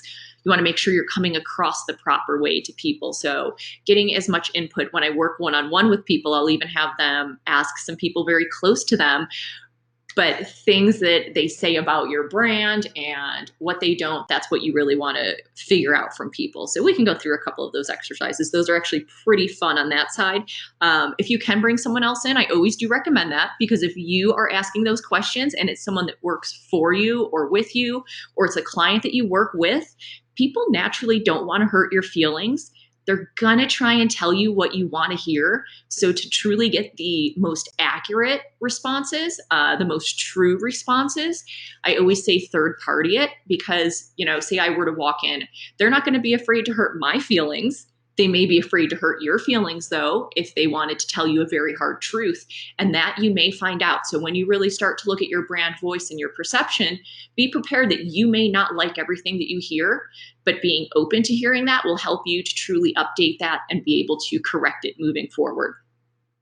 So with that being said, proper emails, this is a biggie for everyone. What we're seeing now too is we're seeing less frequency of email, which is good. Inboxes are not being as overwhelmed, but when you're sending an email, making sure, especially because in our world, we tend to send out one email that goes to a lot of people. And you may have some people that are a little higher up the food chain than you, some that are lower, others might go to vendors and have action items. So a lot of times you're trying to send one email that's going to communicate one message to a lot of people, and they all need something different. So the best way is you're communicating it out in your greeting is to start and let them know the purpose of the email. We're here today to talk about the timeline for the upcoming planning of X, Y, and Z. And what you'll always want to do on that side, because everyone needs different information from that, they need different action items, and everyone absorbs information different. Suppose that you're a sales manager and your director of sales is on this email, but then there's a couple of other people that work for you on it. He's probably not going to care every single detail, all of that fluff that's at the bottom, we call it. So you always want to start with some bullet points. Here's what I want to cover today. I'll touch on all of our topics real quick on top, and then for those that need more information, we'll go into more depth below. That way, that person who's on it that wants just those facts, items there are, and then they can move on to their next. But the people that need all of that additional information below, that gives them the opportunity to delve in and to read on that side. So making sure that you get that out there to everyone, you communicate. It helps you to come across a little better as well, a lot of times, that you can communicate to different people, to different demographics, especially if you've got, suppose there's some millennials in there and then some baby boomers. Everyone reads things in a different way. So giving them all of those options. And then when you close, make sure that you're closing strong. Look at your salespeople on this side of things too. Make sure that you're asking for what you need. And is that a follow-up call the next week? Or is that asking if they would like the contract? You have to close that in some way. To just leave it too open, people sometimes, I hear it feels confrontational, but that's not. That's the reason you're doing that. So helping people to feel comfortable in doing a proper closing is very important on that side. And your signature. I have seen, especially lately, a lot of them that people are putting the little thing to make sure that you save the environment. Don't print this. And then there's a quote from Maya Angelou that's going to be so uplifting for your day, and 6 other things in there. So it should be more streamlined, more professional. Make sure all of those links actually work. Direct them into where you want them to be. Is that in your social media, or do you want to send them directly to your website? If there's any promotions or something going on, putting those in your signatures, but making sure too, a lot of people as they start, we find this with the onboarding process. So it's a good question to bring up on the HR side and who's helping people get theirs set up. A lot of times they simply copy paste their signature from the person that was there prior, and it'll still go to an old email address or a different one. So always go through, check all of those, make sure start to finish every email is very proper. And then show of thumbs again, I love seeing this side of things. I'm having way too much fun with it. The canned responses, is anyone using canned responses? They call it a canned response in Google. There is an option in Outlook as well for them. These are huge, you guys, especially if there's things that you send every day. If you're in a department like a sales department or a catering department, and you have a lot of information that goes out that's really consistent and that has action items, this is the best way to put those together and keep your brand cohesive. And what it is, it's simply 2 clicks and it autofills your email. All you have to do is just basically personalize that top line. Thanks for calling, thanks for stopping in. Hopefully people will be stopping in again soon. Thanks for the email. And then it goes into all of the details. So if you're sending proposals, or if you're responding to RFPs and RFQs that are coming through, and you're going to send quite a few of those, it's great to have it already detailed out. Thank you for reaching out. Here's the information that you requested. Here's this, here's that. Here's the next instructions of what we need. Some venues that, as they're sending their contracts, another great way to have those in there is, thank you so much for choosing our resort. Here's the contract, which needs to be signed by X date. Don't forget to do this, this, and this, or if they have to fill something out. It's just whatever that information is that you need to communicate and communicate consistently and regularly, it keeps it all together and cohesive. And this is great too, especially as it moves down the food chain a little for those admins. Like, remember the one I mentioned a few minutes ago that used way too many exclamation points? This was how I fixed that. This was how I mitigated that, was I had all canned responses so that it didn't come across that way. And then, there's no typos, that they're getting the proper information. It's just a way, and it makes people's jobs easier. You sometimes may get resistance to things as you start them, but if you get the buy-in from people in advance and help show them why it's so much more useful, they will use them, and it's definitely going to help. But make sure it's all professional and on brand at every single point. And then the engagement side. This is a biggie. I know we've been talking about this a lot recently. How do we keep people engaged, and who do we engage, and what does that look like for all of us? So I didn't see the entire attendee list here. I'd be curious, if you are a salesperson, would you shoot me a quick smiley face? I want to see who here is on which side of the board. Okay. Staff engagement and client engagement. The biggest part of all of this, and what this really all comes down to, and I will preach this until the end of time, whether we're in crisis mode or we're not, you need to communicate. If you're not communicating to them, if you're not telling that story, if you're not controlling that narrative, they're going to make up their own. So even if the message is, we don't know, to give them a message and make them feel like they're part of it is more important than staying quiet. If you're quiet, you allow for human nature to take over and for people to come up with their stories in their own head and to fill that gap. So to get out any type of information to them, and I have been working with some venues, and a few said, we don't want to talk to our Q4 clients because we don't know what to tell them. And that's a scary thing. That's a very scary stance to take, because even if we don't know what that looks like right now, and let's be frank, we really don't. It's changing every day, I feel like. But if you don't get ahead of that and you at least have communication with them and let them know we're paying close attention, we're looking at things and they are changing and we're adapting to that. So we'll keep you updated. It is important to reach out to them still. I have had a couple of people say, well, I'm afraid they're going to try and cancel or postpone. Well, let them know what you're doing in advance. Let them know what it looks like if you are postponing, or how that'll be, what the dates look like. You have to communicate something, because if they're out there online or watching something and they start to get scared by what they're hearing and they haven't heard from you, they're going to assume whatever else they heard is the truth. So stay ahead of that, engage them, talk to them in some way, shape, or form. And your supply chain, this is huge. We know this. Everyone, I'm sure, as you were closing down, that you contacted all of your different vendors and everyone that you had to deal with, from bed sheets that are coming in the door to your linen deliveries and towels and everything else in between. And so now it's important to stay in touch and communicate what reopening looks like. What are you forecasting? You want to make sure those goods and services are available to you. And then your risk management. What is your contingency plan? What's plan B? What if there is a shortage, or what if there is a delay in getting something? How are you going to address that? So it's always important to have that risk management and all those contingency plans in place for it, and stay connected with your suppliers. Regardless of which division of the properties you're in, there's someone that you rely on somewhere to get that job done. So making sure that you can get your tools that you need. If that's on the event side, suppose you're looking at a lot of the things that postponed. Maybe you have a very heavy October or November right now. Everywhere we talk to is a little bit different.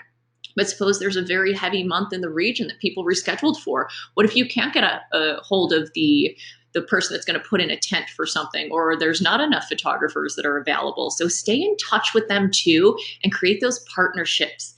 Build up that trust to make sure that as you're reopening and things are coming back online, that you're taking care of them, but they want to take care of you as well. If you've engaged with them, if you've communicated through all of this, you have a much better chance of that happening. And selling for the future, this is a big one. And some people right now are a little afraid to sell. And I think there's a different kind of soft step that we're doing when it comes to sales that we'll get into in a second. But it's looking to really sell the experience.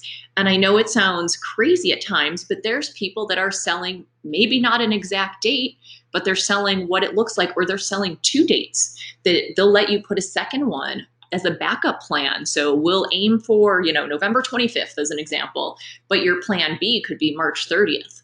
So some places are able to, they have the space to do that. And within their budgets, you do have to look at that as well. If you only have a single room, that may not be the way to go with it. But if you have the additional space and the capabilities, perhaps it looks that way. Selling is going to be different for the future right now.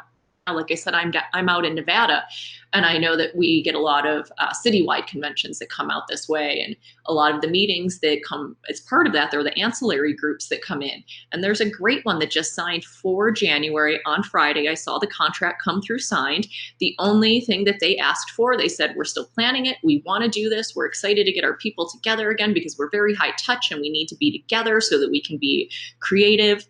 And the only caveat they wanted put into their contract was saying that if for any reason the parent one canceled, that citywide convention that came in, if they were to cancel, that then they would also be able to cancel with no charge. And yes, that's rolling the dice, that's taking a risk, but to get a piece of business that size, to just give that one little out to say, yep, we'll take it, that was a win. That looks good on paper, and hopefully that all comes to fruition. So you've got to look at what you can do and what works for your budgets and what your salespeople are comfortable selling as well at the same time.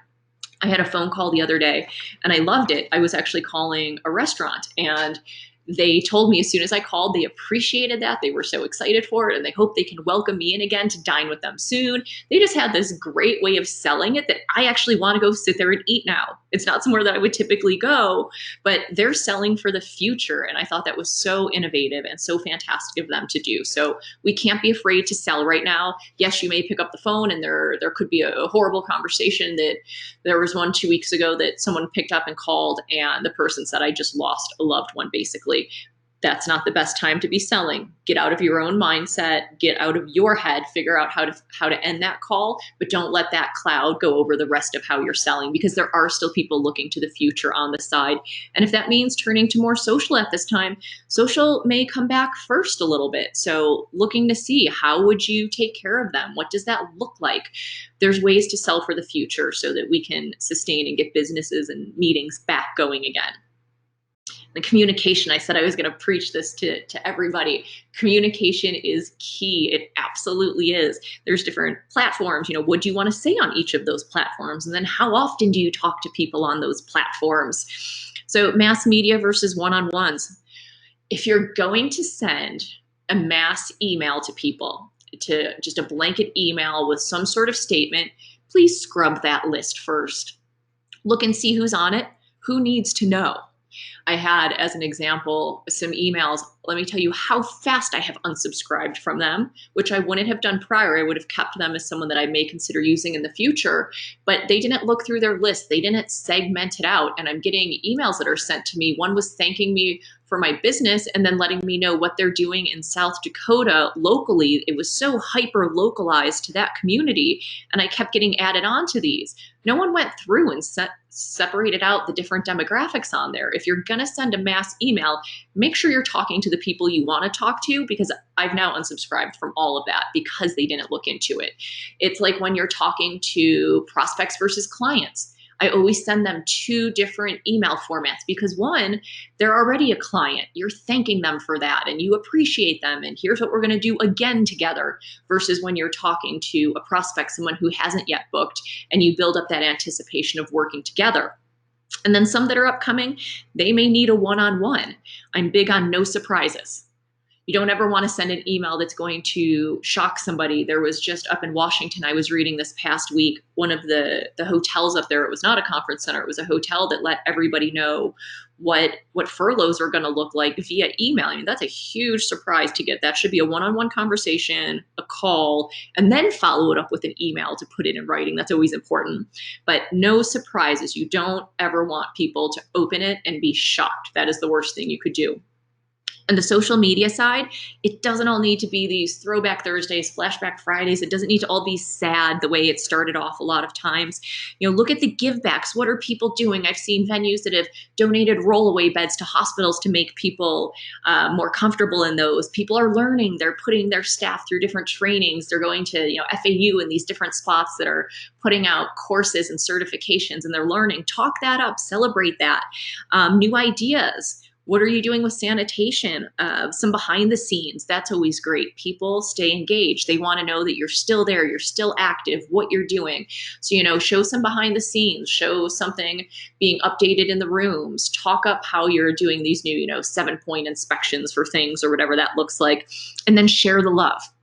One of the biggest things, and this is any time of year, no matter what is happening, share the love with different planners, with different industry influencers. Go online, and if they've published a great article, have your people share that one too, because as you tag them, you're also then piggybacking all of their social media followers as well. It's a great way to build your presence out there, and that helps you to then become, like we're talking about with messaging, a thought leader. You're stronger together. Turn to us. You're building trust. You're being a resource because you're giving people information of what's out there and what's being done, and you're sharing different perspectives. So find some industry influencers, whether that's local and regionalized to you if you do more regional business. If you are more global, you know, reach out to people on a higher level. The more people that you can tag and engage with, and if you're, you know, going to do some throwback Thursday photos, or maybe even talk about like a tag the companies that were part of that with you, because then that also then goes to their followers. So I will always preach, share the love, share the love. You know, today, if anyone's taking photos of any of these slides or anything and I'm tagged in them, I share those every single time. So then you get my 45,000 followers that'll also be peeking at all of this. So don't be afraid to do that. Put it out there and be a thought leader with that messaging, because you do want to build trust.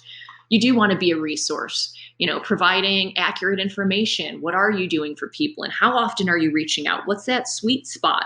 What's too much and what's not enough for people? You want to be in front of them, but you don't want to inundate or overwhelm them. So make sure too your messaging is updated.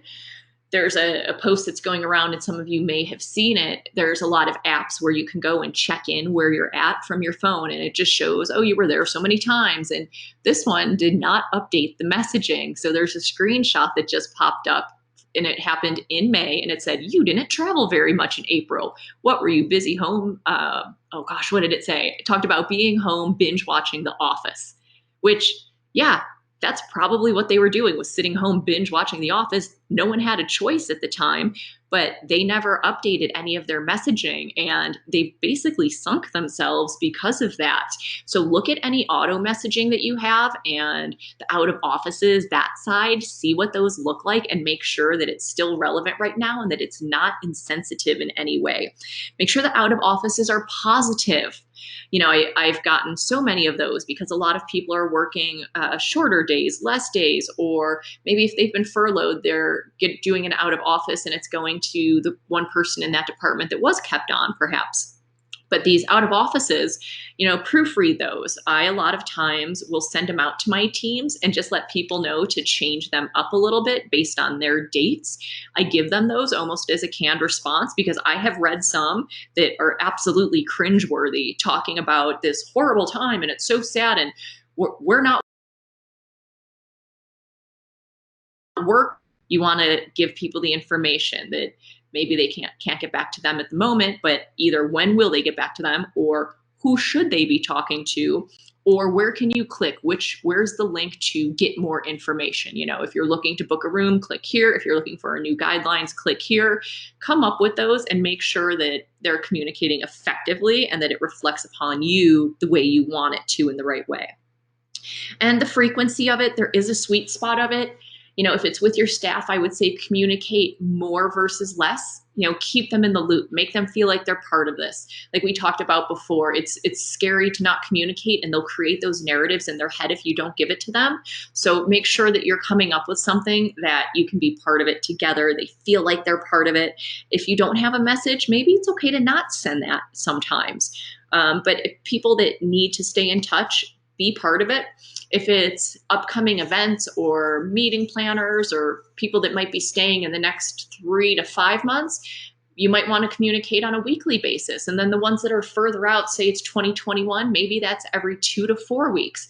Depending on how you started the communication is how the frequency will be moving forward with it. But definitely stay in touch, especially with your staff, and make sure that they have the right words to put out there for you so that they're spreading your messaging in the right way as well. And the technology side, you guys just had some awesome sessions on this. I loved watching all the VR and AR that's out there. Look at all of it now, though. Update it. Now is the time to look at all of these and make sure that you're up to date. You have the right ones. That last stat on the bottom, that 88% software, that was done by LinkedIn. It was a study of college graduates. And in the top 3 items that they were asked, the desired perks to go and look for a new role, a career, a position, 88% of college graduates in the last 3 months, they all asked for better software. They want to be able to do their jobs and do it right. So if now is the time that you want to get updated, if you want to have all seated come in and do the virtual 360s or whatever that looks like, if you don't love the way the proposals come out right now, if they're a little antiquated, maybe now's the time to look at that upgrade and making sure that your website's optimized. Because any stats you look at, they'll always sway a little depending on who you're looking to for the information, but about 85% of people find you online. Right now, that's probably closer to 100%. People aren't really picking up paper or flyers right now, but of that, 97%, it's on their phones. So if your website's not optimized and they can't easily click through, and for those that don't know, optimization just means that as it goes from what it would look like on your desktop or your laptop to a digital handheld device one, that it properly moves, it optimizes is what they call it. So make sure and look at that yourself. Go onto your site regularly and make sure that the photos that are up are in the right way, that people can get to the different menu drop downs and find what they need to. Technology really is so important. And I think it's so amazing the way we're watching these different companies come up with new versions of software and how they are just working round the clock to get it out there, that you can sit basically in your ballroom and have a meeting with people and do a site inspection that way. That's incredible. We don't know when we'll be traveling again soon and when we'll be doing site inspections, and people may not have the budget to come out and do the walkthrough and the site inspection side of things. So having that software and technology available to give them that option, that's going to be huge, and that'll help set you apart as well to be one of those thought leaders in our industry and be in front of all of this. And then appearance falls directly into it. This is part of your brand. I know that we're always told that you shouldn't judge a book by its cover. You're not supposed to judge people by what they look like, but guess what? We do. It's natural, it's human. Within 1/10 of a second of seeing someone, you've already made a judgment about them. So making sure that you talk about the appearance, it communicates the level of service that you're going to get. You can even discuss dressing the part on Zoom right now. Some people that had to be on camera, maybe you completely got ready today. And if you did, kudos to you. Some people may only be dressed from the waist up looking professional because that's the only spot that's going to be on the camera. That's okay too. If you have slippers on under your desk, we're fine with that. And if you're in sweats, that's okay. Don't use your camera today though. That's not what you want to project to people. But it's a good way to start. If you've gotten a little lax, maybe, here's how to get your team going again. Encourage them to at least look presentable for the Zoom meetings as if they were meeting with a client each time, to start getting ready to dress that part again. And making sure when you're dressing the part that it's key to where you are, where you live, who you're talking to. I obviously have very different wardrobes for who I'm talking to. I live up by Tahoe. And prior to that, I was down in Vegas. When I was in Vegas, it was very sharp cut suits and full makeup and hair every single day. And that was just the norm, or people would fall over sideways. They couldn't believe you showed up like that if you had flats on. in Tahoe, if I showed up with heels on, they would wonder who the heck I am and why am I walking up there looking like that? I'm not their people. So making sure that you communicate that out. What type of venue do you have? You know, is it more of a suit and tie? Is it a little more relaxed? But people need to dress the part to properly represent you both in person and online as we switch to a lot of virtual and combined meetings like that. And body language. This is a great one too. I've seen a ton of people even be virtual body language trainers right now to show how you look on camera, how you're being perceived. It's big though when you're sitting in a meeting or you're walking into a room.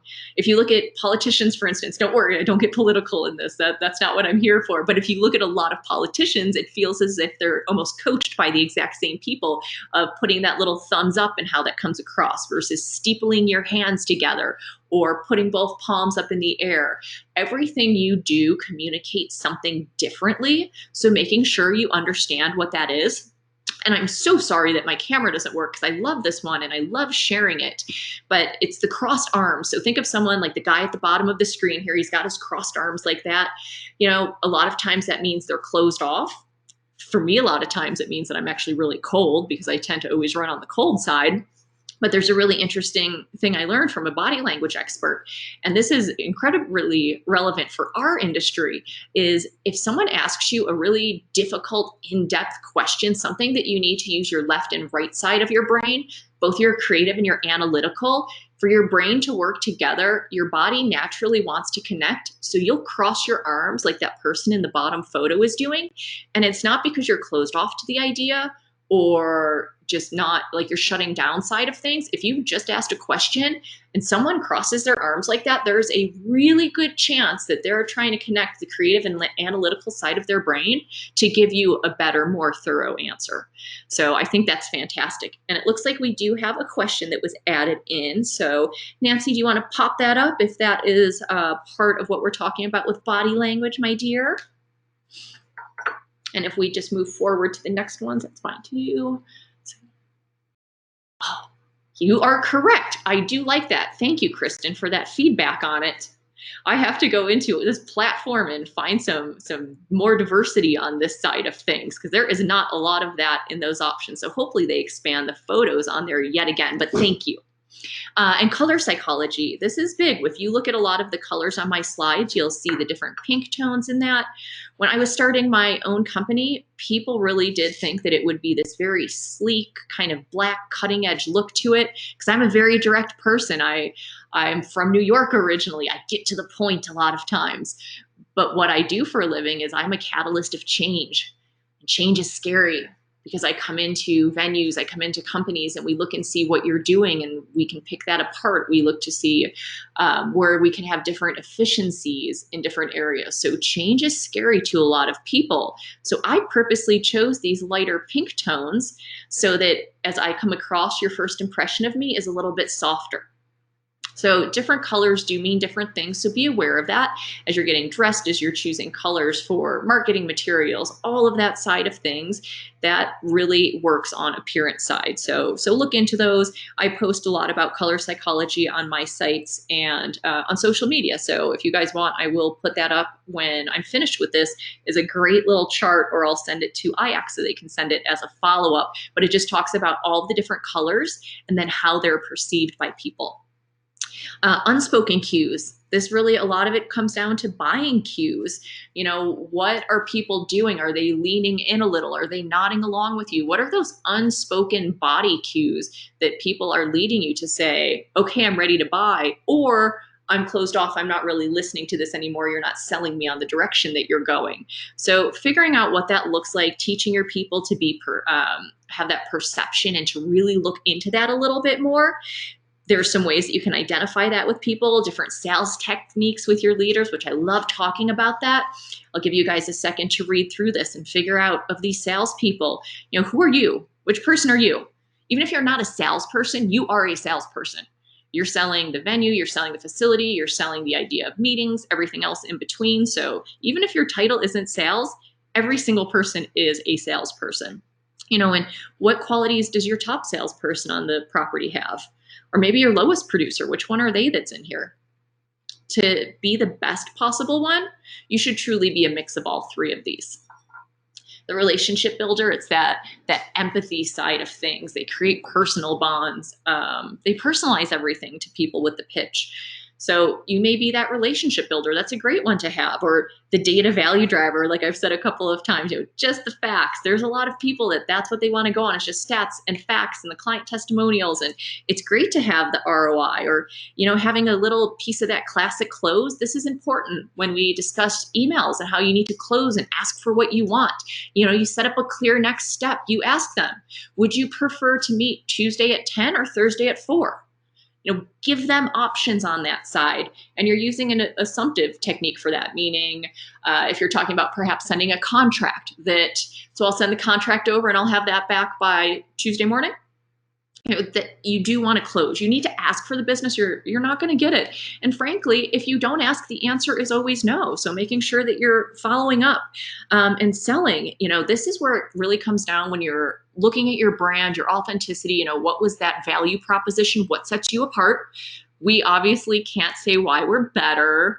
We know this. We might think it, but you can't actually say those words out loud. But you can plant those little seeds and demonstrate why you're the best possible choice for people. I've seen some amazing salespeople. There are 2 venues that I do quite a bit of work with. They do have casinos that are with them. They're next to each other, and on paper, they are almost identical. When you look at menu prices, when you look at square footage, when you look at, across the board, if you had them side by side on paper, I would probably even struggle to tell you which one is which, because that is how similar they are. But their salespeople at the one property, they nail it. They know where their strong points are and what makes them better. And you can see them as they're doing site inspections and talking people through it, that they plant that seed and they drive it home. So they are the natural choice for it every time. I hear a lot of it, and what they do is they walk you in through the property. They point out how you can go straight into the meeting space. You don't need to walk all the way through, gaming or smoking or lobbies, that you're just right there. Your people come in and they're ready to go. They feel like the space is all theirs, and it's so close to valet and everything is so easy to get to. Like, you just hear them as they sell this. And then when you get to the other property, again, beautiful space, same price points, everything's very similar. You get to that and you realize how far you're walking. And you do have to go, whether you're in the parking ramp or valet, you have to go through a casino, you have to walk down this long hallway. And they're talking about, women in heels, that they don't want to walk that far. So they set themselves up for success, though. It's amazing that they know how much better they are at one specific thing. And by the time people walk to that second ballroom that's a mile away, they've already decided, like, no, this is too much. I want the one that's super easy to get to and I can get right in the door. So figure out what sets you apart, and then that's what you build on when you're doing your sales pitches. And the linguistic side, communicating and how you come across, don't undermine yourselves. So many times it can be very undermining to use certain words, how your tone of voice comes across, or using filler words. Whether you're presenting to 2 people or 200 people, look and see what those typical filler words are, identify them in yourself, and find someone that can point them out to you if you're not capable of pointing them out for yourself. When I took speaking lessons in college many years ago, that was something they would do. There was a big ticker in the room, and people would count how many times you said, like, something along those lines, whatever your filler word was, and they'd almost shame you into it, which I don't recommend being shamed into anything. But figure out what those filler words are that might be undermining you a little bit, and have someone point those out to you so that you can work on those. If you catch yourself as you're thinking, always going to, that's very distracting, and you don't want to undermine yourself. So figure that out and find a buddy that's going to point it out to you every single time. When we talk about you versus I, how you come across to people, when you talk about us, we working together, you're going to get that buy-in from people. And a lot of that side too comes from dropping your ego a little bit to be able to say, us. If you're presenting a plan or an idea, yes, you may have actually come up with that plan or that idea. But if you can come to the table and say, these ideas we've come up with are great, I love what we've done, you automatically have the buy-in of the room. No one's really going to speak out against that because it's been assumed that they're a part of that as well. You've made them part of it. Thanks versus sorry. If you're running late for something, being able to say, thank you for waiting versus I'm so sorry. it comes off a little bit different. It's a little more positive. And the you versus I, that whole we side of things, a friend of mine years ago, he has a company that does jets and different aviation, and he was doing a pretty large bid. I don't know the specifics because that's not my world. I just get on the planes and get a Bloody Mary. That's how I roll. But he actually is one that sets up these different schedules of how they all run. And he was bidding against some pretty big companies that were out there, and they chose him.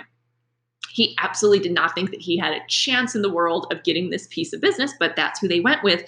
And he asked them, why did you choose me? Obviously, after the contract was signed, but he wanted to know, why me? Out of everyone out there, it was my proposal you went with. And they said he was the only person that was presenting and talking to them, talking about our project, how we will be successful to it. Everyone else was me the whole time. So if you can switch that language around, it's huge. Same thing with and versus but. Maybe you have some space that's a little on the smaller side, or the rooms aren't the largest ones that are out there, as opposed to coming in and saying, we've got beautifully pointed rooms, but there's a little, tiny side to this. It's looking more and versus but. So if you look at that, you walk in and you say, we've got these gorgeous appointed rooms and they're very intimate. That sounds a lot better than talking about them being smaller. So look through. When you use the word but, it makes it sound like the other shoe's about to drop. Something else is going to be coming up at that point. So always try and switch it to and. It makes it more positive. The do versus try.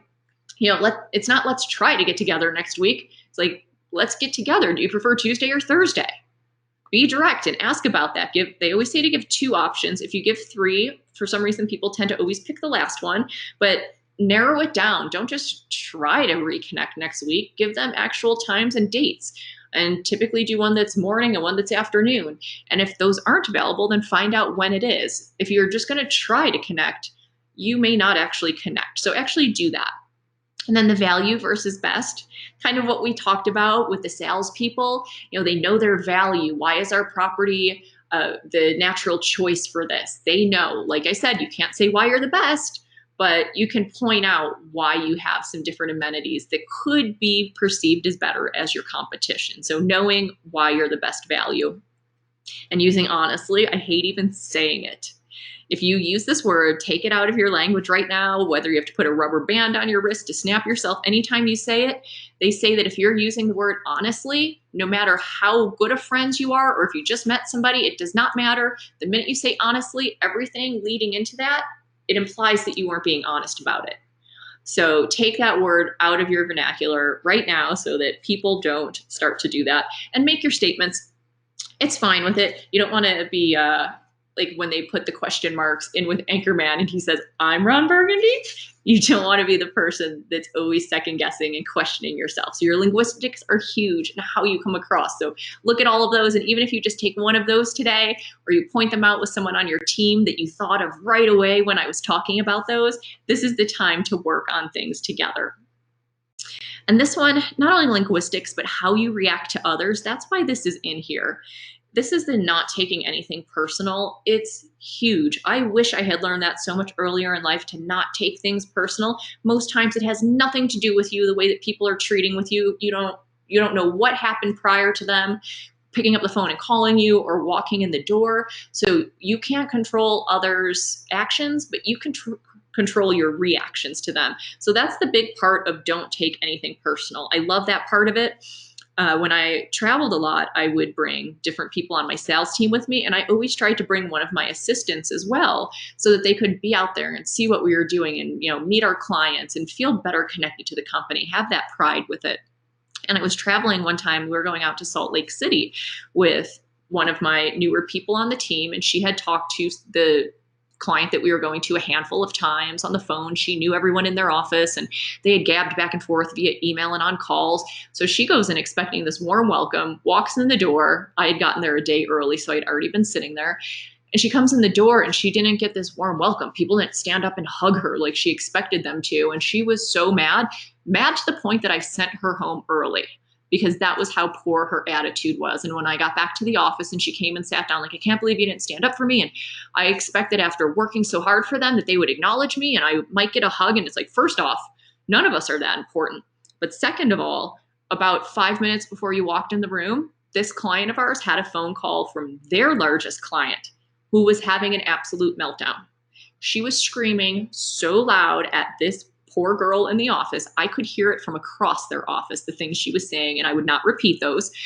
The owner had to take the phone and tell their largest client that if she can't get herself under control and calm down and stop speaking to her staff that way, that they can't work together. It was one of the most tense situations to be a part of. And here's my assistant walking in the door, just wildly offended that she didn't get the greeting that she wanted. She should not have taken that personal. You don't know what people have gone through prior.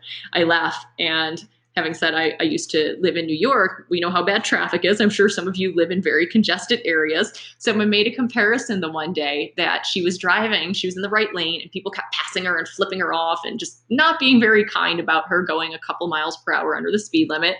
But what they didn't know, that her son was sitting next to her, and he had his first goldfish on his lap in an open bowl because he was so afraid the goldfish would suffocate if they left it in the bag.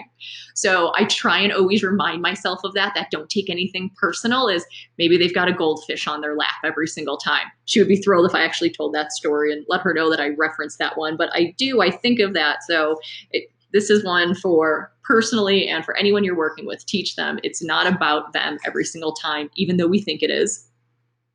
And being a great leader, whether you have a team or you want a team, there's 4 things that you can do with that side: communicate, teach, experience, and recognize and reward.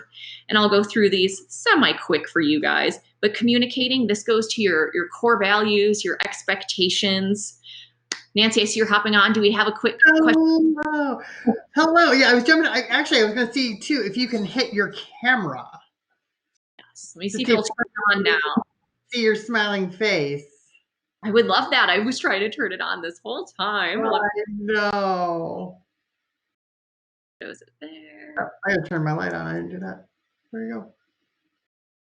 Awesome. Well, Kate, thank you so much. And I love the conversation about language. It is really so important. And some of the words that you used today when you were talking about authentic and consistent and unique was fantastic. And I think knowing that for our venues and each of us really is just so important and awesome as we're selling for the future, which I love that. We're communicating, engaging with our customers. So awesome today. Thank you so much. There's just so much information there as well. And Kate, honestly, you were wonderful. Hold on. Ow, I did the rubber band. Oh. I was listening to you. Awesome. And we'll share your slides with everybody so we can get all the scoop there. But cannot thank you enough for today. Thank you. Thank you for having me. Were there any questions before you guys jump in and do your final housekeeping? I think, let me check real quick. I think in the Q&A we are good. Awesome. Awesome. There she is. If anyone has questions, they can reach out direct. I'm always happy to follow up. And I know a lot of times there's some very specific questions to your venue that are different. So yeah, I'm happy to connect with any of your people moving forward. Thank you for having me. Kate, thank you so much. And have a wonderful afternoon. Thank you. You too. Awesome. Well, Mr. Cooper, I hear that we have some questions for the audience. Well, we do, because we've been giving the audience so much information and insights today. Now we want a little bit back. So we are going to enter into a poll and we're going to test the pulse of our attendees today.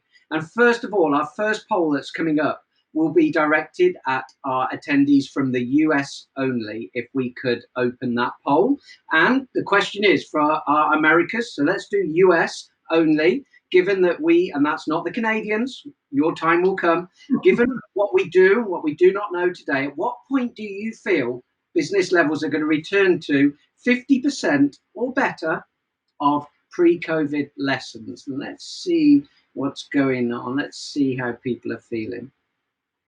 We've got a lot of love for January 2021.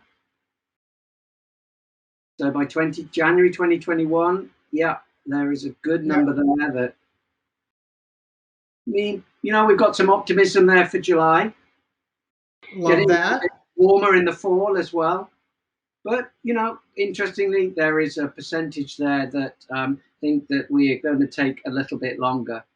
Okay, well, I think we've got the US take on it. Let's go to Canada now and ask our Canadian members, unless they've all left for cocktail hour. And I fear that might have happened when we asked the Europeans, but let's go, let's have a look. Let's ask our Canadian members, how do you feel? When are we going to get to 50% of or greater of our pre-COVID normal monthly levels? Again, we've got a few of our Canadian colleagues on. Here they come. There they go. January is kind of where we feel. So we've got to ride this year out under 50%. And it's from next year we can start to see that coming back. Okay, well, last but not least, for the Europeans that are not drinking that Weissen beer that Peter was offering in the chat session earlier, let's see how long you think it's going to take to get to that level. Whoa, we got some optimism for July there. That's got to be Alistair Stewart from London. November, January. Yeah, we've got one or two. Pretty evenly split. Yeah, we only had a few Europeans on there. So November, good bit of optimism there. Yeah. Okay. Good. Well, that's given us a little bit of sense of where we've seen things at the moment. So that's worth asking that one. Nancy, over to you for a second poll. Oop, there we go. Awesome. So after day 2, how is everyone feeling of your V Connect experience? You're loving it? Loving the ride? You're ready for Dallas? V Connect list, V less Connect. Keep it coming. To move on to the happy hour and the wine. We might have a job tomorrow, Nancy. Huh? We may have a job again tomorrow by the looks of the way this one's turning out. I think, well, we got a plan, so that's a good thing. And we've got a few that are definitely looking forward to that face-to-face. Where's the all of the above? I'm in all of the above. Other than the just woke up. Just And hold on. I'm hearing something in my ear from our producer Tim Lukey now. We seem to have a virtual disagreement, Nancy, with our board directors at the moment. We do. Apparently related to the song we're going to sing on Thursday. Susan Liston's asked, could we do Always Look on the Bright Side of Life? Okay, Tim. And Neil Gardner wants We'll Meet Again by Dame Vera Little. You can tell he's a Brit, can't you? So it's going to be Always Look on the Bright Side of Life by the board directors or We'll Meet Again. Do you know what? I think it's got to be the power of the people. I think tomorrow we've got to let the people decide what our board sings at happy hour on Thursday. What do you think? I think it's for the people to decide. We are here for them. You are there to serve. We're I think here for them. Right. Well, I'm going to let you close today's session, and then we'll have a reel, I know, showing what the lineup is for tomorrow, and it is super exciting.